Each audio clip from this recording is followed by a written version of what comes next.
ప్రత్యేక కార్యక్రమాన్ని సమర్పిస్తున్న వారు Neocare homeopathy, KPHB, Gokul plots. Co-sponsored by పూజారీస్.com. వేద పండితులచే శుభకార్యాలు, పూజలు, హోమాలు, జాతకాలు, ఆఫీస్ పూజలు చేయించుట కొరకు పూజారీస్.com. నిజ దైవ దర్శనం అనేది మీ జీవితంలో జరిగిందా? ఎప్పుడైనా మనకి ఏదైనా ఒక కోరుకుంటే స్వామివారికి చెప్పుకున్నట్టుగా ఏదో ఒక బిజినెస్ లాగే ఉండేది. భగవంతుడితో బిజినెస్. నేను నీకు ప్రదక్షిణ చేస్తా, కొబ్బరికాయ కొడతా, ఇంతే. ఇవి లంచాలైనా మీరు భగవంతుడికి ఇస్తుంది అని అడిగే వాళ్ళు కూడా ఉన్నారు. లంచం అంటే ఎలా అవుతుందంటే అది ఇంకా ఒక మూర్ఖత్వం. జ్యోతిషాస్త్రం అనేటువంటిది ఎటువంటిదంటే మీకు ఒక త్రోవని చూపించేది, అంతేగాని భయపెట్టేది కాదు.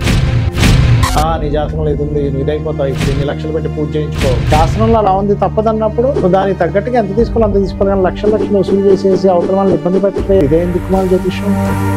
జ్యోతిష్కులకి కూడా శిక్షలు ఉంటాయా? భీష్ముడు అష్టవసువుల్లో ఒక వసువు, అతనికి కూడా శాపం చేత మరి భీష్ముడిగా భూమి మీద పుట్టలా. జ్యోతిష్కుడు అంటే పుడింగా మొహమాటం లేకుండా చెప్తున్నాను. చాలా మంది బ్రాహ్మణులు దానం తీసుకోమంటే అమ్మో మేము తీసుకోమంటున్నారు. వాళ్ళ ధర్మం వాళ్ళు పాటించకపోవడమే అంటాను. ఈ దానం తీసుకునేటప్పుడు అది నేను తీసుకోవడం ఎందుకు, గాయత్రి చేసుకోవడం ఎందుకంటారు. అభిషేకం చేస్తున్నాం, ఏమంటారు అందరూ? అభిషేకం చేయడం ఏంటి, అన్ని పాలు పోసేస్తున్నాం, ఏమీ లేదు, అంతా మళ్ళీ పక్కన తీసి ప్రసాదంగానే ఇస్తారు. ఆ వేదమంత్రం చదువుతూ జరిగినటువంటి చాలా మందికి తెలియదు. అమ్మవారి దర్శనం ఎప్పుడైనా జరిగిందా గురుగారు మీకు? నాకు తెలిసిన ఒక అతను తీసుకెళ్లాడు విజయవాడకి, గర్భగుడిలోకి తీసుకెళ్లిపోయాడు. లోపల ఎంత వైబ్రేషన్ ఉందంటే నాకు అది ఇప్పటికీ తలుచుకుంటే నాకు ఒళ్ళంతా ఒక రకంగా ఫీలింగ్ వస్తుంది. అర్జునుడే తట్టుకోలేకపోయాడు. శ్రీకృష్ణ పరమాత్ముడు అతని విశ్వరూపం చూపించినప్పుడు కోరలచే భయంకరమై ఈ నీ యొక్క రూపాన్ని నేను చూడలేకపోతున్నాను కృష్ణ, ప్రసన్నుడు కమ్మ అంటాడు. భగవంతుడు అనేటువంటిది 100% ఆ శక్తి ఉందమ్మా. చంటి పిల్లవాడిని తల్లి చూసుకోకుండా ఉంటున్నా, భగవంతుడు మనల్ని అలా కాపాడుతున్నాడు. భోజనంలో ఎవడికి పైసా పెట్టకుండా వాడు బిలబల్లాడిపోతున్నా సరే,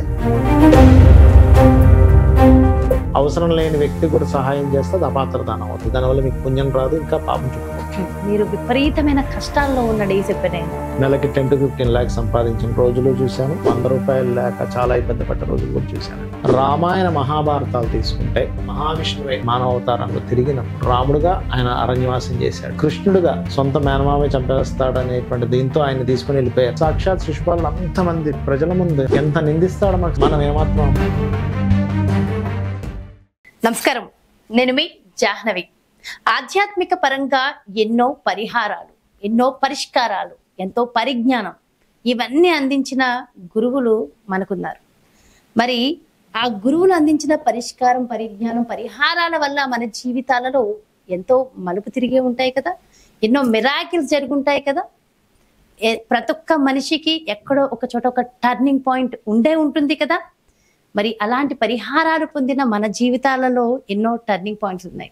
అయితే ఈ రోజు ఈ ప్రత్యేక కార్యక్రమం యొక్క ముఖ్య ఉద్దేశం ఏంటంటే, మనకి ఎంతో విజ్ఞానాన్ని అందించినటువంటి ఆ గురువుల జీవితాలలో టర్నింగ్ పాయింట్. ఎస్, ఆధ్యాత్మికంగా గురువుల జీవితాలలోని టర్నింగ్ పాయింట్కి సంబంధించి, వాళ్ళ జీవితంలో దైవానుగ్రహానికి సంబంధించి, దైవంతో వాళ్ళకి ఉన్నటువంటి ప్రత్యేకమైన అనుభూతికి సంబంధించి తెలియచేయడమే ఈ ప్రత్యేక కార్యక్రమం యొక్క ఉద్దేశం. ఈరోజు మన ప్రత్యేక అతిథిగా మొదటిగా మన ప్రత్యేక కార్యక్రమానికి విచ్చేశారు మన అందరికీ సుపరిచితులు. ఎన్నో వేల వీడియోల ద్వారా, మన సుమన్ టీవీ ద్వారా కూడా ఎన్నో వేల వీడియోలు ద్వారా ఎంతో లక్షల మందిని ఇన్స్పైర్ చేసి ఎన్నో లక్షల మంది జీవితాల్లో టర్నింగ్ పాయింట్ అయినటువంటి ఆధ్యాత్మిక గురువులు, జ్యోతిష్య వాస్తు పండితులు మన బ్రహ్మశ్రీ నానాజీ పట్నాయక్ గురువు గారు మన ప్రత్యేక అతిథి. మరి ఆయన జీవితంలో దైవానుగ్రహం ఎలా ఉంది, ఆయన టర్నింగ్ పాయింట్ ఏంటి, వివరంగా తెలుసుకుందాం. నమస్కారం గురువు గారు. శ్రీమాత్రే నమః. చాలా చాలా సంతోషం గురువు గారు, నా మొదటి అతిథి మీరు. ఓకే, చాలా సంతోషం. ఎందుకంటే ప్రతి ఒక్కళ్ళ జీవితాల్లో కూడా టర్నింగ్ పాయింట్ ఎన్నో ఉన్నాయి. ఎంతో మంది అనుభవాలు, అనుభూతులు మనతో పంచుకున్న సందర్భాలు ఎన్నో ఉన్నాయి. సో అయితే ఇంత మందికి ఇంత మంచి జీవితాన్ని, ఇంత మంచి పరిహారాలను అందించిన మీ జీవితం గురించి ఈరోజు తెలుసుకోవాలనుకుంటున్నాం. అయితే ఎవరైనా అమ్మ కడుపులో 9 నెలలే ఉండి బయటకు వచ్చిన వాళ్ళమే అందరం కూడా. అయితే ప్రతి ఒక్కళ్ళ జీవితాల్లో ఒక టర్నింగ్ పాయింట్ ఉంటుంది. ఆధ్యాత్మిక పరంగా మీరు ఒక అడుగు వేయడానికి, ఒక మలుపు తిరగడానికి అసలు కారణం ఏంటి? మీ టర్నింగ్ పాయింట్ ఏంటి? అందున ఇంకొక విషయం, నిజ దైవ దర్శనం అనేది మీ జీవితంలో జరిగిందా?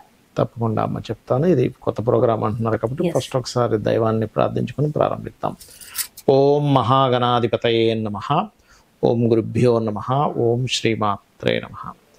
పరమేశ్వర స్వరూపమైనటువంటి జ్యోతిష, వాస్తు మరియు ఇతర అనేకమైనటువంటి శాస్త్రములను మనకు అందించినటువంటి మహర్షులకి నమస్కారం. హయగ్రీవ హయగ్రీవ హయగ్రీవేతియో వధేత్ తస్య నిస్సరతే వాణీ జనుకన్యా ప్రవాహవత్. అరుణాం కరుణాతరంగితాక్షీం ధృతపాశాంకుశపుష్పబాణచాపాం అనిమాదిభిరావృతాం మయూకైః అహమిత్యేవ విభావయే భవానీం. శ్రీమాత్రే నమః. నిజ దైవ దర్శనం చాలా మంచి క్వశ్చన్ వేశారమ్మా. ఇక్కడ ఫస్ట్ ఆఫ్ ఆల్ ఏంటంటే నా లైఫ్లో కూడా నా చిన్నప్పటి నుంచి నేనేదో భక్తి పార్వస్వంలో ఉన్న వ్యక్తిని అని నేను చెప్పట్లేదు, గుర్తుపెట్టుకోండి. అందరికీ లైఫ్లో భగవంతుడి పట్ల ఎటువంటి ఆలోచన ఉంటుందో చిన్నప్పుడు నాకు అలాగే ఉండేది. కాకపోతే నా చిన్నప్పుడు అంటే దాదాపుగా ఒక 10-12 ఏళ్ల వయసులో, 15 ఏళ్ల వయసు సుమారుగా ఆ ప్రాంతంలో ఏంటంటే నాకు సందేహం కలిగేది, భగవంతుడు ఉన్నాడా లేడా, ఉన్నాడని ఎలా నిరూపించుకోవాలి, ఏమిటి అసలు, అంటే ఉన్నాడు అనేటువంటిది భగవంతుడు ఎలా నిరూపించుకోవాలి మనకి ఎలా అర్థమవుతుంది. మీకు చిన్నప్పటి నుంచే ఉండేది కొంచెం, అంటే దేవుడు ఉన్నాడా లేదా. మరి మా నాన్నమేమో రాముడు కథ చెప్పేది, కృష్ణుడు. మా నాన్నమ్మ బాగా భక్తురాలు, మా ఫాదర్ వాళ్ళ మదర్ మహాభక్తురాలు. ఆవిడ 24 గంటలు పూజలే. అది మురారి సినిమాలో ఒక క్యారెక్టర్ ఉంటుంది అసలు, అట్లా మా నాన్నమ్మ గారు ఎప్పుడు పూజ, ఇంట్లో రాముడి పూజ చేసేది ఆదివారం బుధవారం అట్లా. కాకపోతే నాకు ఎక్కడో 12వ ఏట నుంచి 11వ ఏట నుంచి ఒక ఆలోచన. అయితే నాకు ఒకటి అనిపించింది, పాజిటివ్ నెగిటివ్ రెండు ఉంటాయి విశ్వంలో. ఈ ఆత్మలు ఇవి చూసిన వాళ్ళు నాకు చెప్పడం జరిగింది. అంటే దట్ ఈజ్ నెగిటివ్ అనుకుందాం కాసేపు. నెగిటివ్ ఉన్నప్పుడు పాజిటివ్ ఖచ్చితంగా ఉంటుంది, వెలుగున్నప్పుడు చీకటి ఉంటుంది. కాబట్టి ఉంది అని ఒక ఫిక్స్ అయింది నాకు. ఉంది అని ఫిక్స్ అయిన తర్వాత అందరూ ఎలా అయితే ఒక కోరిక కోసం ఓ వెంకటేశ్వర స్వామి దగ్గరికి వెళ్తారు, లేదా ఓ పుట్ట దగ్గరికి వెళ్తారు, ఓ దేవుని ప్రార్థించుకుంటారు, అయిపోతుంటుంది. నాకు అలాగే జరిగేది లైఫ్లో. 15-16 ఏళ్ళ వయసులో, 20 ఏళ్ళ వయసులో బిర్లా టెంపుల్కి ఎర్లీ మార్నింగ్ వెళ్ళిపోవడం, 6:30కి వెళ్ళిపోవడం. 6:30కి మీరు కనుక బిర్లా టెంపుల్కి వెళ్తే చాలా ప్రశాంతంగా ఉంటుంది. 5-10 మంది కంటే ఎక్కువ మంది ఉండరు, చాలా ప్రశాంతంగా ఉంటుంది. ఎప్పుడైనా మనకి ఏదైనా ఒక కోరుకుంటే స్వామివారికి చెప్పుకున్నట్టుగా అదేదో డీల్ లాగా, అంటే ఒక రకంగా చెప్పాలంటే అప్పుడప్పుడే మనకి మిడిమిడి జ్ఞానంగా ఉండేది మన ఆలోచన అంతా. పెరిగిందంటే హైదరాబాద్ అంతా హైదరాబాద్ లో. అంటే పుట్టడం అంటే మరి అమ్మగారు మరి పుట్టింటికి వెళ్తుందిగా, దానికోసం అక్కడ నేను పుట్టక ముందే మా వాళ్ళంతా ఇక్కడ సెటిల్ అయి ఉన్నారు అప్పటికే.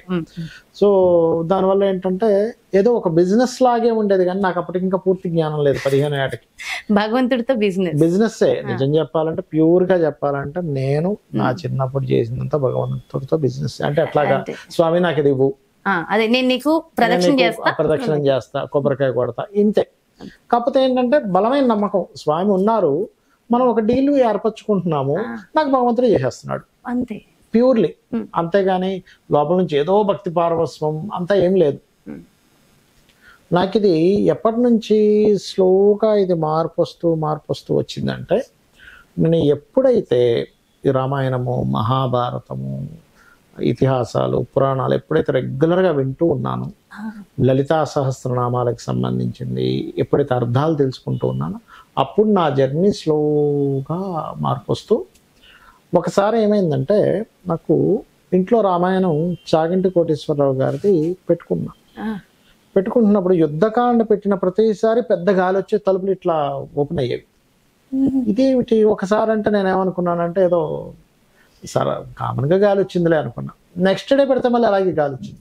ఏమిటిది, యుద్ధకాండ పెట్టిన ప్రతిసారి గాలి వస్తుంది, యుద్ధం జరుగుతున్న సన్నివేశం పెడుతున్నప్పుడు అని నాకు ఒక రిలేషన్ వచ్చింది. ఏమిటిది, సంథింగ్ ఏదో ఉంది, ఏదో జరుగుతుంది. ఇంకోటి ఏంటంటే నేను ఒక దీక్షలా తీసుకొని రామాయణం మొత్తం వినడం రోజు చేశాను. నాకే అనిపించింది ఏదో తెలియకుండా. అంటే అప్పుడు కొంచెం వేరే ఒక 18 years 20 years బ్యాక్ విషయం నేను చెప్పేది, 18 years బ్యాక్ సంథింగ్. అప్పుడు నేను కొంచెం వేరే పరంగా కొంచెం సఫర్ అవుతుంటే నేను రోజు రామాయణం విని ఆ స్వామివారి పాదాలు పట్టుకుని సంథింగ్ నాకేదో క్లియర్ అవుతుందని ఆ క్రమంలో ఇంట్లో పెట్టుకోగానే ఆ సౌండ్ ఇదే వచ్చేది. అంటే ఆ గాలికి తలుపులు కిటికీలు మొత్తం ఇట్లా గాలికి ఓపెన్ అయిపోతున్నట్టు గాలి వస్తున్నట్టు అయ్యేది. అసలు మీరు చెప్తుంటే కూడా నాకు గూస్ బంప్స్ వస్తున్నాయి. అంటే నాకు నిజంగా ఆశ్చర్యం వేసింది. నేను మా మిస్సెస్ చూపించాను, చూడు ఇప్పుడు చూడి పెట్టగానే గాలి వస్తుందంటే అవునండి ఏంటి ఇలా గాలి వస్తుంది, మళ్ళీ ఇప్పుడు కావాలంటే ఇప్పుడు పెడతారా, అప్పుడు మాత్రం అట్లా జరిగింది. అంటే ఐ ఫీల్ సంథింగ్ ఏదో ఇంకా ఏదో ఉంది, మనం చేస్తున్నాము భగవంతుడితో ఏదో అనుకుంటున్నాము అంటే. అంతకుముందు నుంచి కొంచెం పెరిగింది కానీ అక్కడి నుంచి ఇంకొక స్టెప్ పడింది నాకు. దాని తర్వాత నేను ఎప్పుడైతే ఈ లలితా సహస్రనామాలు, అసలు నామానికి ఉన్న అర్థం ఏమిటి, అసలు అమ్మవారు అంటే ఏమిటి, భగవంతుడు అంటే ఏమిటి, మనం ఊరికే ఏదో పూజించేస్తున్నాం అట్లా కాదు. మనం ఏదో ఈ కోరిక తీరితే నేను ఇది ఇస్తాను అలా కాదు. ఆయన ఆల్రెడీ మనకు అన్నీ ఇస్తున్నాడు. ఇస్తున్నటువంటిది మనం గుర్తించడం, కృతజ్ఞతాభావంతో వెళ్ళడం అసలైనటువంటి భక్తి అనేటువంటిది నాకు నా జర్నీలో అర్థమైంది. కానీ ఏదో చిన్నప్పుడే నేను అంతా తెలిసేసుకున్నాను అనేటువంటిది కాదు అక్కడ. చిన్నప్పటి నుంచి ఎప్పుడైనా మీరు విపరీతమైన కష్టాల్లో ఉన్న డేస్ ఎప్పుడైనా ఉన్నాయి? చాలా చూశానమ్మా. నేను నా లైఫ్లో చాలా బిజినెస్లు చేశాను. నెలకి 10 to 15 lakhs సంపాదించిన రోజులు చూశాను. 500 లేక 100 రూపాయలు లేక చాలా ఇబ్బంది పడ్డ రోజులు కూడా చూశాను. 10-15 లక్షలు సంపాదించిన రోజులు చూసినప్పుడు మీ ఫీలింగ్ ఎలా ఉండేది? 100 రూపాయలు లేని రోజు మీ ఫీలింగ్ ఎలా ఉండేది? అంటే ఒకటేంటంటే అమ్మా, నేను 100 రూపాయలు 10 రూపాయలు కూడా లేని రోజులు హ్యాపీగానే ఉన్నాను. లక్కీ ఏంటంటే నేను ఆ రోజు హ్యాపీగానే ఉన్నాను, సంపాదించినప్పుడు హ్యాపీగానే ఉన్నాను, లక్కీ. కాకపోతే ఎప్పుడు నాకు బాధేసేదంటే ఒక టైంలో నేను బాగా కష్టపరమైన విషయంలోకి వెళ్ళిపోయినప్పుడు ఆఖరికి పిల్లల్ని స్కూల్కి కూడా పంపించలేని స్థితిలోకి, అప్పుడు మాత్రం నాకు బాధేసింది. ఒకసారి బాధేసి ఏమిటి ఒక సెకండ్ అసలు బ్రతకడం అవసరమా ఇంత కష్టాల్లో అనిపించింది. కానీ ఒక సెకండే అనిపించింది. తర్వాత వచ్చి నేను ఇట్లా ఆలోచించడం ఏంటి అనుకున్నాను. అనుకొని అప్పుడు డీప్ గా రీసెర్చ్ లోకి వెళ్ళిపోయాయి. ఆస్ట్రాలజీలో కంప్లీట్ అంటే నా మైండ్ డైవర్ట్ అయిపోయే అంత దీనిగా వెళ్ళిపోయాను రీసెర్చ్ లో. అసలు మీ జాతకం ఏంటనేది చూసుకున్నారా? నా జాతకం నాకు తెలుసు. ఆ టైంలో కొంచెం బ్యాక్ పీరియడ్ నడిచింది.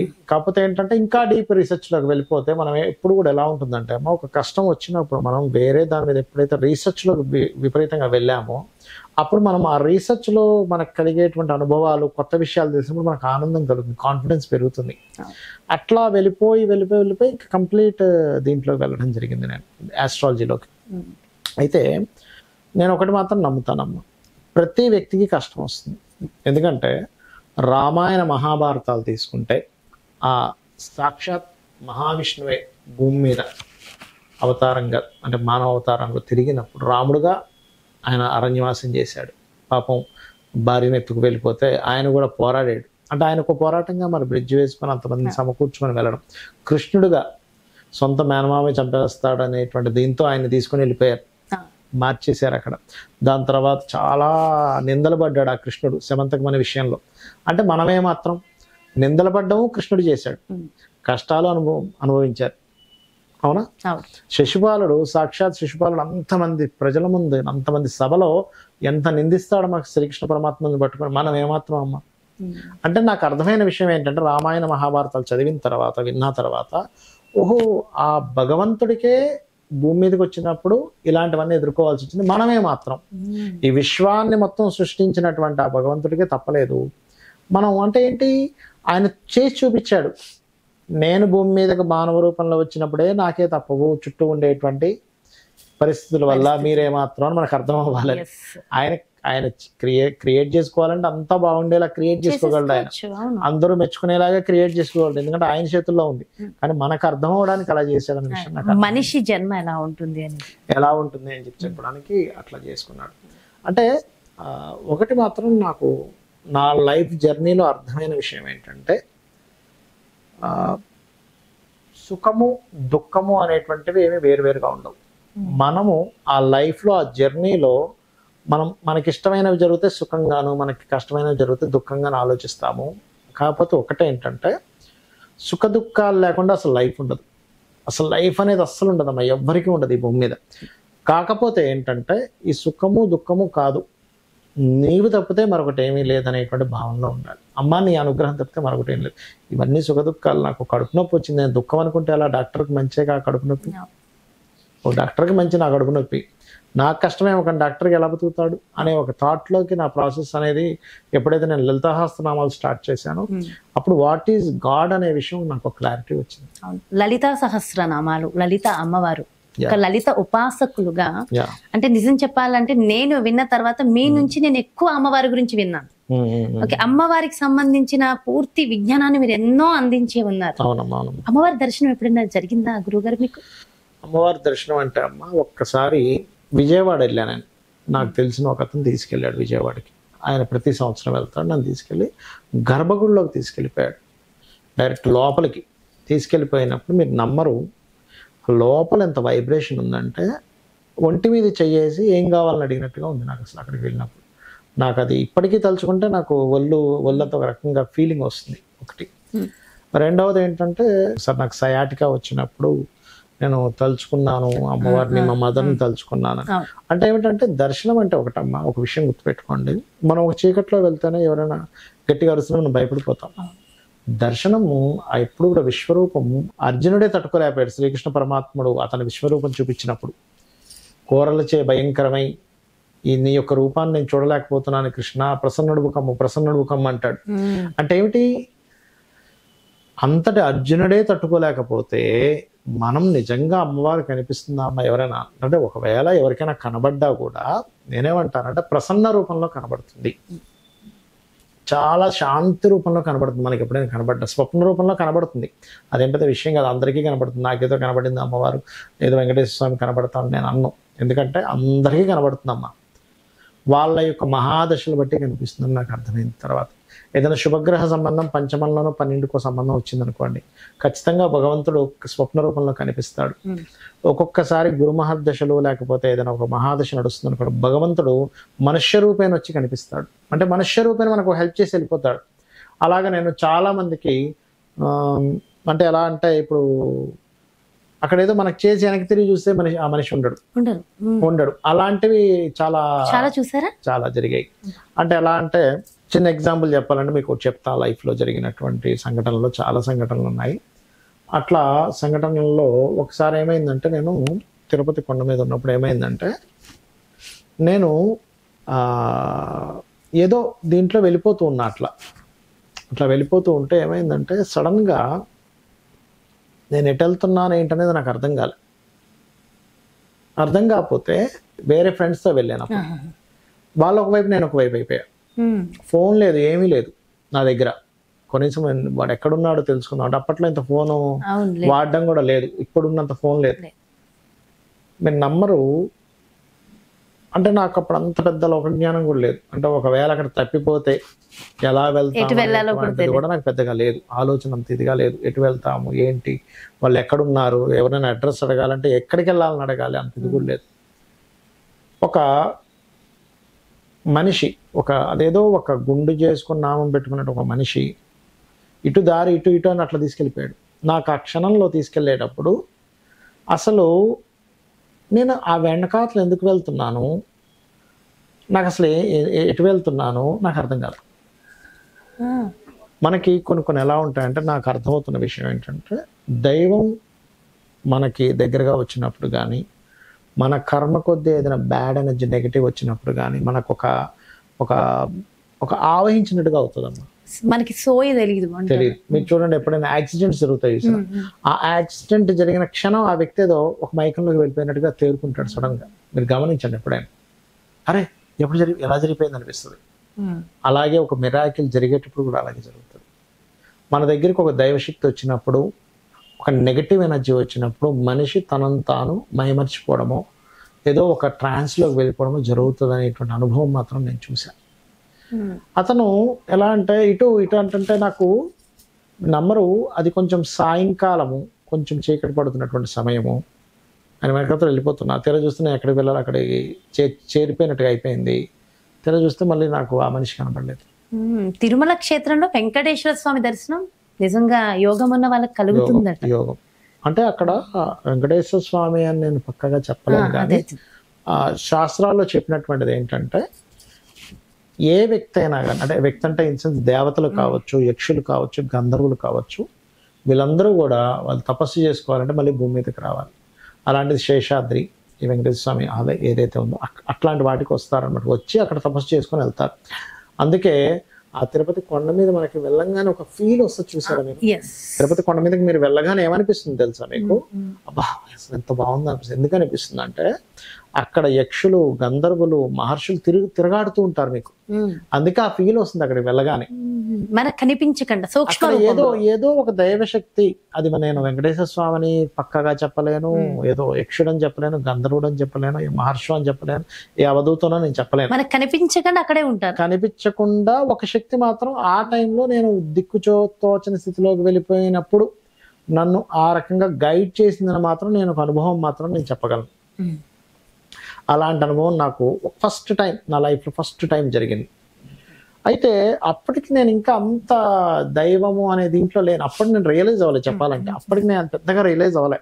ఏదో కొంచెం సేపు షాక్లో ఉన్నాను, ఎవరో తర్వాత రియలైజ్ అయ్యా. అంటే ఎలా అంటే నా లైఫ్లో నేను ఎప్పుడైతే ఈ రామాయణాలు వినడము, చాగంటి వారివి కావచ్చు, సామవేద శర్మ వారికి కావచ్చు, వద్దిపర్తి పద్మాకర్ గారివి కావచ్చు, ఇంకా రకరకాల వాళ్ళు ఉంటారు, మంచి వాళ్ళు ఉన్నారు. వాళ్ళందరూ వినడం కానీ, గ్రంథాలు తీసుకొచ్చి చదువుకోవడం కానీ, లేకపోతే అందులో ఉండేటువంటి నిగూఢమైనటువంటి డెప్త్ తెలుసుకోవడం కానీ, మనం దాని గురించి ఆలోచించడం కానీ జరిగినప్పుడు అప్పుడు ఐ రియలైజ్ ఎస్, మనం ఏదో ఊరికనే దైవం ఉన్నాడని కొంతసేపు, లేడని కొంతసేపు ఈ డిబేట్ పెట్టడం ఇదంతా ఎంత పిచ్చి అంటే నీకు నీ శక్తికి మన నమ్మకమే మనకి బలం. అంటే భగవంతుడు అనేటువంటిది 100% ఆ శక్తి ఉందమ్మా. ఇది ఈ రూపంలోనే ఉందనేటువంటిది లేదు, అన్ని రూపాల్లోనే ఉంది. ఆ అన్ని రూపాల్లో ఉన్నటువంటి భగవత్ శక్తిని మనం ఆరాధించాలి, అర్థం చేసుకోవాలి, గౌరవించాలి. అందరి రూపంలో ఉంది, ప్రతి మనిషి రూపంలో ఉంది. అలా నీ ధర్మాన్ని నువ్వు వదలకూడదు. అంటే ఎలా అంటే ఇప్పుడు మీరు అనొచ్చు, ఏమండి మరి అందరిలో ఉన్న భగవత్ శక్తి ఉన్నప్పుడు ఆ శ్రీకృష్ణ పరమాత్మ అర్జునుడిని యుద్ధం ఎందుకు చేయమన్నాడు? శ్రీకృష్ణ పరమాత్మ అర్జునుడిని యుద్ధం చేయమన్నప్పుడు అర్జునుడిని చూసి తండ్రుల్ని, గురువుల్ని, మేనమామల్ని, వీళ్ళందరి సహోదర వర్గం వాళ్ళందరినీ చూసి హృదయం ద్రవించి నాకు ఈ యుద్ధం వద్దు, ఏమొద్దు అంటాడు. మరి శ్రీకృష్ణ పరమాత్మ అక్కడ చేయమంది యుద్ధం కాదు, ధర్మం పాటించమన్నాడు. ధర్మానికి, మీ యొక్క దైవ సంబంధించిన భక్తికి, మనం చేసేటువంటి నిత్య కర్మకి తేడాలు తెలియాలనే విషయం నాకు అర్థమైంది. ఏది భగవద్గీత చదివినప్పుడు కానీ, భగవద్గీత విన్నప్పుడు. అంటే చిన్నప్పటి నుంచి ఒకటేంటంటే అమ్మ, మా ఇంట్లో నాకు ఊహ తెలిసినప్పటి నుంచి రోజు భగవద్గీత పెట్టేవారు. పూజలు కాదు, నిత్య పూజలు చేసేవారు. మా నాన్నమ్మ రోజు నిత్య పూజ చేసేవారు. మళ్ళీ మా తాతయ్య గారికి పెద్ద భక్తి ఉండేది కదా. మా తాతయ్య గారు అంతా ఆయన ఒక ఇది, అంటే ఆయన అట్లానే వ్యతిరేకించే వ్యక్తి ఏం కాదు. ఆయన పని ఆయన చేసుకునేవాడు. ఆయన ఏం పూజ చేసుకోవడం, దండం ఏం ఉండేదో దండం పెట్టుకుని వెళ్ళిపోయాడు. కానీ నానమ్మ బాగా పూజ చేసింది, మా అమ్మగారు బాగా పూజ చేసేవారు, పూజలు అవి చేసేవారు. మా నాన్నగారు కూడా కొంచెం పూజా పునస్కారం అలవాటు ఉన్నటువంటి వ్యక్తి. అట్లా అయితే నాకు అర్థమైన విషయం ఏంటంటే, ఇందాక నేను మీకు తిరుపతి సంఘటన చెప్పాను, అందరికీ అలాగే రావాలనుకుంటుంది. నార్మల్ మనిషి రూపంలో వచ్చి కూడా మనకి దారి చూపిస్తాడు, మన నిత్య జీవితంలో అందరికీ చూపిస్తాడు అన్న భగవంతుడు. ఏంటంటే వీళ్ళేదో స్పెషల్, వీళ్ళకేదో అద్భుతంగా మిరాకిల్ చూపించాలి, వీళ్ళు నార్మల్ అని ఏమీ ఉండదు. అందరికీ ఒకేలాగా చూపిస్తాడు ఆ భగవంతుడు దారి. కాకపోతే మీరు అతన్ని పట్టుకోగలగాలి, ఆ పట్టుకునే దారి మనకి తెలియాలి. అంటే ఏమీ లేదు. ఇప్పుడు చంటి పిల్లవాడు ఉన్నాడు, ఆ చంటి పిల్లవాడు అమ్మ ఒడిలో ఉన్నప్పుడు ఆ పిల్లవాడు, అమ్మ నాకు ఉదయం నిద్రలేచిన వెంటనే స్నానం పెడుతుందా లేదా, తినిపిస్తుందా లేదా, నాకు బట్టలు తొడుగుతుందా లేదా, పౌడర్ రాస్తుందా లేదా, నాకు ఆట బొమ్మలు ఇస్తుందా లేదా అని ఆలోచిస్తే ఎంత అమాయకంగా ఉంటుందో, పుట్టిన ప్రతి జీవి నన్ను భగవంతుడు చూసుకుంటాడా లేదా అని ఆలోచించడం కూడా అలాగే ఉంటుందంట. చంటి పిల్లవాడిని తల్లి చూసుకోకుండా ఉంటుందా? ఖచ్చితంగా కంటికి రెప్పలా ఎలా కాపాడుకుంటుందో భగవంతుడు మనల్ని అలా కాపాడుతున్నాడు. పేద ధనిక తేడా అనేటువంటిది మనం చేసుకున్న కర్మలు బట్టి ఉంటుంది. మనం పూర్వజన్మలో ఎవడికి పైసా పెట్టకుండా వాడు విలవల్లాడిపోతున్నా సరే, అంటే అపాత్ర దానం చేయకూడదు అలా అని. ఇప్పుడు అవసరం ఉన్న వ్యక్తికి మీరు సహాయం చేయడం వేరు, అవసరం లేని వ్యక్తికి కూడా సహాయం చేస్తే అది అపాత్ర దానం అవుతుంది. దానివల్ల మీకు పుణ్యం రాదు, ఇంకా పాపం చుట్టుకుంటుంది. కానీ నిజంగా ఇబ్బందుల్లో ఉన్నాడు ఒక వ్యక్తి, అన్నం లేదని వచ్చాడు, మీరు అన్నం తినిపించండి. ఒక వ్యక్తికి ఏదైనా మాట సహాయం చేయండి, ఇది మీకు పుణ్యంగా మారుతుంది. ఖచ్చితంగా మన సనాతన ధర్మంలో జన్మలు ఉన్నాయి, ఆ జన్మం మీకు పనికొస్తుంది. మీరు ఎంతసేపు ఏదో లక్షలు కోట్లు పెట్టి పూజ చేస్తేనే పుణ్యం వస్తుంది అనుకుంటే తప్పు. మనిషికి బుక్స్ లేవు, పిల్లవాడికి చక్కగా పుస్తకాలు కొనివ్వండి. పేదవాడు ఉన్నాడు, అయ్యో పుస్తకాలు లేవు, 1000 రూపాయల పుస్తకాలు అవుతుంది, కొనిచ్చేసేయండి, అదే పుణ్యం. అలా అని కేవలం పుస్తకాలు కొనివ్వాలి, గుళ్ళు కట్టకూడదు అనకూడదు. గుడి ఎందుకు కట్టాలి? గుడి మనకేం చెప్తుందంటే, మనం ఒక ఆలయానికి వెళ్తున్నామంటే ఫస్ట్ మొట్టమొదటిగా మనం కృతజ్ఞత ఆవిష్కరించుకోవడానికి వెళ్తున్నాం అమ్మ ఆలయానికి. రెండవది, మనకి ఇప్పుడు భగవంతుని చూపించాలి. ఒక పటం ఉంది, పిల్లవాడికి చూపించాలి, నాన్న భగవంతుడు ఉంటాడు. ఎలా ఉంటాడు అంటే ఏం చూపించాలి? మీరు పటంలోనూ, గుడికి తీసుకెళ్ళో, ఒక ఫోన్లోనూ చూపించాలిగా. ఇప్పుడు నేను మీకు ఏదో పేరు చెప్పాను, అది ఎలా ఉంటుంది అంటే అది ఎలా ఉంటుందంటే ఎలా ఇమాజిన్ చేసుకుంటాడు ఆ పిల్లవాడు. అప్పుడేంటి, ఇగో నాన్న ఈ శివుడు, పార్వతీదేవి, గణపతి, స్కందుడు, మహావిష్ణువు, అమ్మవారు మనం చూపిస్తున్నాం. అలాగా మనకి ఫస్ట్ చూసిన తర్వాత ఏదో మనకు అర్థమయ్యేది. అందుకని మనకు ఒక పటం రూపంలోనూ, విగ్రహ రూపంలోనూ, ఆలయంలోనూ ఉంటుంది. ఇప్పుడు ఆలయాల వల్ల కొన్ని కోట్ల రూపాయల టర్నోవర్ జరుగుతుంటుంది తెలుసా? కొన్ని కోట్ల మంది బ్రతుకుతుంటారు.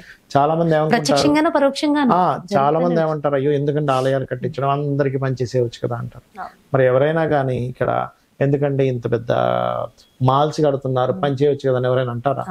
అన్నారు. ఎందుకంటే ఇన్ని కోట్లు పెట్టి సినిమా తీస్తున్నారు, పని చేయండి అంటారా? ఎప్పుడు కూడా పని చేయడం పెద్ద విషయం కాదు, కానీ ఎప్పుడు సర్క్యులేట్ అవ్వడం ముఖ్యం. సర్క్యులేట్ అవ్వడం అనేటువంటిది కావాలి. చాలా మందికి ఏంటంటే ఆ పేదవాళ్ళకి పనిచేయడమే మానవ సేవే మాధవ సేవ 100% కరెక్ట్. నువ్వు మానవ సేవే మాధవ సేవ, కానీ ఆ మానవ సేవ చేసే థియరీ వేరే ఉంటుంది.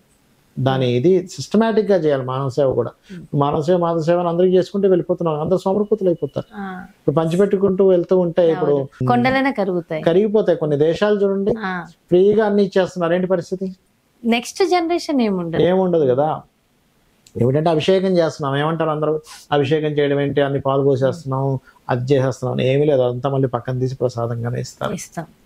దాని వల్ల మళ్ళీ ఎన్నో పవర్స్, ఎన్నో శక్తి, ఎంతో ఒక మంత్రశక్తి, ఒక దైవం యొక్క నామస్మరణతో, ఒక వేద మంత్రంతో ఒక శక్తి అది వచ్చింది అనుకోండి. ఆ వేద మంత్రం చదువుతూ జరిగినటువంటి ఒక అభిషేకానికి, ఆ అభిషేక జలానికి అద్భుతమైనటువంటి శక్తి ఉంటుంది. అది చాలా మందికి తెలియదు. ఏమనుకుంటారా, ఏదో మంత్రం చదువుతున్నారు అనుకుంటే కాదు, అద్భుతమైన శక్తి ఉంటుంది వేద మంత్రానికి. రోగాలను తగ్గించేటువంటి శక్తి ఉంటుంది. అది ఎంతమందికి తెలుసు అనేది మనం అర్థం చేసుకోవాలి. అలాగే గురువుగారు, మీ జీవితంలో అంటే మనిషి ప్రతి ఒక్కరికి చిన్నదో పెద్దదో ఒక్కొక్కసారి కష్టం వస్తూ ఉంటుంది. అలాంటి సిచ్యువేషన్స్ మీకున్నప్పుడు మీరు ఎక్కువగా నమ్మే దైవం, ఎక్కువగా జపించే మంత్రం, ఎక్కువగా చేసుకునే పరిహారాలు, మీరు కూడా నిజంగా పరిహారాలు చేసుకుంటారా గురువుగారు? 100% చేసుకుంటానమ్మా. నా జాతకం నేను చూసుకుంటాను, మా ఇంట్లో అందరి జాతకాలు నేను చూసుకొని ఎవరికైనా పలానా మహాదశ వస్తుంది, పలానా అంతర్దశ వస్తుంది, పలానా గోచారం ఉంది అన్నప్పుడు చక్కగా నేను మా పిల్లవాడిని ఎవరికైతే వాళ్ళని తీసుకొని, లేదా ఇంటికి బ్రాహ్మణుని పిలిచి అతనికి దానం ఇస్తాను. దానం కాదు, జపం చేయవలసి వస్తే జపం చేపిస్తాను. ఈ మధ్యన నేను ఒక రోజు మీకు కాల్ చేసినప్పుడు ఎవరికో దానం ఇవ్వడానికి వెళ్తున్నాను. అట్లా ఏంటంటే ఆ రకంగా దానం అనేటువంటిది ఇస్తాను. మీరు కూడా చేసుకుంటా. అయ్యో ఎందుకు చేసుకో, అందరం ఒకటే కదా. ఇప్పుడు చిన్న ఎగ్జాంపుల్ అమ్మా, డాక్టర్ గారికి జ్వరం రాదా, మందేసుకోరా, చేసుకుంటారుగా. లాయర్లకి కేసులు అవ్వవా? అవుతాయి కదా, వాదించుకోరా. లాయర్ కి కేసు అవుతుంది, డాక్టర్ గారికి జ్వరం వస్తుంది, లేకపోతే ఇంకో పెద్ద బిజినెస్ మ్యాన్ కూడా డబ్బులకు లోటు ఉంటుంది. పాయింట్ నిజంగా. అంటే చాలా మందికి బహుశా ఉండుండొచ్చు, గురువు గారు మీరు చేసుకుంటారా అని ఒక్క మాటలో మీరు ఆన్సర్ ఇచ్చేసారు. ఏంటంటే అమ్మా, చేసుకోవాలి కూడా. జ్యోతిషాస్త్రం అనేటువంటిది ఎటువంటిది అంటే మీకు ఒక త్రోవని చూపించేది, అంతేగాని భయపెట్టేది కాదు. నీ జాతకంలో ఇది ఉంది, నువ్వు ఇదైపోతావు, ఇప్పుడు ఇన్ని లక్షలు పెట్టి పూజ చేయించుకో. అసలు అది జాతకమే కాదు. అలా ఎవరైనా చేస్తున్నారంటే అది మోసం, 100% మోసం.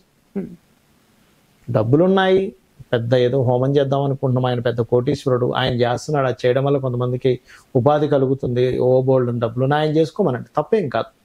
మీరు పెద్ద పెద్ద పూజలు చేయడం తప్పనట్లే. ఆల్రెడీ చితికిపోయి వచ్చాడు, ఉద్యోగం లేదు, ధనానికి ఇబ్బంది ఉంది, నువ్వు ఎట్టి పరిస్థితుల్లో అప్పు చేసి పూజ చేయాల్సిందే అంటే అది మహాపాపం జ్యోతిష్కుడికి. ఫస్ట్ అతనికి చిన్న మంత్రం చెప్పాలి, ఆయన నువ్వు ఈ గణపతి నామం చేసుకో, ఫస్ట్ గట్టెక్కాలిగా, నువ్వు ఈ నామం చేసుకో, ఈ అమ్మవారి నామస్మరణ చదువుకో, చూసుకుంటుంది అమ్మవారు. ఎందుకుంది, అమ్మ ఎలా చూసుకుంటుందో అమ్మవారు అలా చూసుకుంటుంది అని చెప్పాలి. అంతేగాని నువ్వు ఏం చేస్తావో తెలియదు, నువ్వు బైక్ అమ్మేస్తావో ఫ్లైట్ అమ్మేస్తావో నాకు తెలియదు, వెళ్ళి నాకు 1,00,000 రూపాయలు తీసుకురా పూజ చేద్దాం అంటే గనక ఈ జ్యోతిష్కుడి యొక్క నెక్స్ట్ జన్మ పరిస్థితి చాలా దుర్బలంగా ఉంటుంది, చాలా ఘోరం. అది తర్వాత ఉండేటువంటి వాళ్ళ వంశానికి కూడా దెబ్బ పడుతుందమ్మా. జ్యోతిష్కులకి కూడా శిక్షలు ఉంటాయా? ఎందుకుండవు? జ్యోతిష్కుడు మనిషి కాదా ఏంటి? అమ్మో అసలు అంటే కొంతమంది మనం చూస్తూనే ఉంటాం కదా. అమ్మా జ్యోతిష్కుడు దాకెందుకమ్మా, సిద్ధులు ఇప్పుడు పెద్ద పెద్ద మహర్షులు ఉంటారుగా, అవునా, వాళ్ళకే ఉంటాయి కదా. వాళ్ళు కూడా ఏదైనా తప్పు చేశారు వాళ్ళ పడతారు కదా వాళ్ళు. గంధర్వులు ఇప్పుడు అష్టవసువుల్లో భీష్ముడు అష్టవసువుల్లో ఒక వసువు, అష్టవసువులు అంటారు వాళ్ళని, భీష్ముడు మిగతా 7గురిని. అతనికి కూడా శాపం చేత మరి భీష్ముడిగా భూమి మీద పుట్టలా. జ్యోతిష్కుడు అంటే మన పుడింగా అంటే జోక్గా చెప్తా. అందరిలాగే మనిషి. కాకపోతే ఒక డాక్టరు తన వైద్య శాస్త్రాన్ని ఎలా నేర్చుకొని వైద్యం చేస్తున్నాడో జ్యోతిష్ శాస్త్రాన్ని నేర్చుకొని జ్యోతిష్ శాస్త్రపరంగా అయ్యా మీకు ఈ దశ ఉంది, ఈ దశ ఉంది కాబట్టి మీకు ఈ మహాదశ నడుస్తుంది, ఈ రెమెడీ చేసుకోండి, మీరు ఈ కష్టం పడుతున్నారు, మీరు ఈ పరిహారం చేసుకోండి, ఈ దేవత పాదాలు పట్టుకోండి, మీరు ఈ దేవతని ఆరాధించండి, మీరు వీటి జోలికి వెళ్ళకండి, ఇటువంటి వాటి జోలికి వెళ్ళకండి, ఇబ్బంది పడతారు. జ్యోతిశాస్త్రం అంటే ఏంటంటే అమ్మా, మీకు మీ చక్రం అనేది ఉంటుంది. మీరు పుట్టినప్పుడు ఉన్నటువంటి చక్రంలో 12 గడులు ఉంటాయి. ఈ 12 గడుల్లో ఏ భావం స్ట్రాంగ్గా ఉంది, ఏ భావం వీక్గా ఉంది. ఉదాహరణకి వ్యాపార భావం వీక్గా ఉంది, అయ్యా మీరు వ్యాపారం జోలికి వెళ్ళకండి. జాబ్ సైన్ బాగుంది, అయ్యా మీరు జాబ్ చేసుకోండి. లేదా జాబ్ బాగోదు, వ్యాపారం బాగుంది, వ్యాపారం బాగుంది, ఈ దశలో వెళ్ళండి. సో వాళ్ళు సరైన దారిలోకి చూపించడానికే కానీ జ్యోతిషం పేరుతో లక్షలు పూజల పేరుతో లక్షలు అవగొట్టేసడానికి కాదమ్మా, అసలు కాదు. తప్పదు. ఒక్కోసారి ఎట్లా ఉంటుందంటే, ఇప్పుడు ఒక అమ్మాయికి లేదా అబ్బాయికి అర్క వివాహం చేయాలి, లేకపోతే 2వ వివాహం యోగం ఉంది జాతకంలో, నిజంగానే జాతకం, అప్పుడు తప్పదు. నీకు ఇంకా అది శాస్త్రంలో అలా ఉంది, తప్పదు అన్నప్పుడు నువ్వు దానికి తగ్గట్టుగా ఎంత తీసుకోవాలి అంత తీసుకోవాలి. కానీ లక్షలు వసూలు చేసేసి అవతల వాళ్ళని ఇబ్బంది పెట్టే ఇదేంటి అసలు నాకు అర్థం కాదు, ఇదేం దిక్కుమాల జ్యోతిష్యం, అంతే కదా. అట్లా ఇబ్బంది పెట్టకూడదు ఎప్పుడు. అంతే నేను అనేది ఎందుకంటున్నానంటే అమ్మా, ఇంత కఠినంగా వాళ్ళకి తెలియట్లేదు కానీ చాలా పెద్ద పాపం చుట్టుకుంటుంది దానివల్ల, చాలా పెద్ద దోషం చుట్టుకుంటుంది. తెలియక చేసే వాళ్ళైతే తెలిసి ఇట్లాంటివి తెలియక చేయకుండా చేయడమే ఉండదమ్మా ఇక్కడ. అరే ధర్మం గురించి చెప్పాల్సినటువంటి జ్యోతిష్కుడు అవతల వాళ్ళ దగ్గర నువ్వు లక్షల అధర్మంగా ఉండడం భగవంతుడు పెద్ద ఇప్పుడు కొంతమంది కామ్యం ఉంటుంది. ఇప్పుడు కొంతమంది రాజకీయ నాయకులు ఉన్నారు, వాళ్ళు ఏం చేస్తారు, నాకు రావాలని చెప్పి వాళ్ళ దగ్గర బోల్డ్ డబ్బులు ఉండి వాళ్ళు లక్షలు కోట్లు కూడా వాళ్ళు ఖర్చు పెడతారు. లేదా పెద్ద ఇండస్ట్రియలిస్ట్ ఉన్నాడు, రాజకీయ సంఘం పక్క పెట్టేసి ధర్మంగా సంపాదించాడు, ఆయన ధర్మంగా కొన్ని కోట్లు సంపాదించాడు అనుకుందాం. అప్పుడు అతను అరే నేను ఇంత ధర్మంగా సంపాదించాను కదా, నేను నవగ్రహాలకనో భగవంతుడికనో ఇంద్రుడికనో లేకపోతే కృష్ణుడికనో ఏదో నేను పెద్ద ఇది చేస్తాను, సుదర్శన హోమం చేస్తాను, బాగా వైభవంగా అందరికి భోజనాలు పెడతాను, ఫైన్. అలాంటి వాళ్ళు ఎందరో ఉన్నారు కూడా. యజ్ఞం చేయమని చెప్పింది శాస్త్రం. ఏం చెప్పింది అంటే యజ్ఞాలు చేయండి అని చెప్పింది.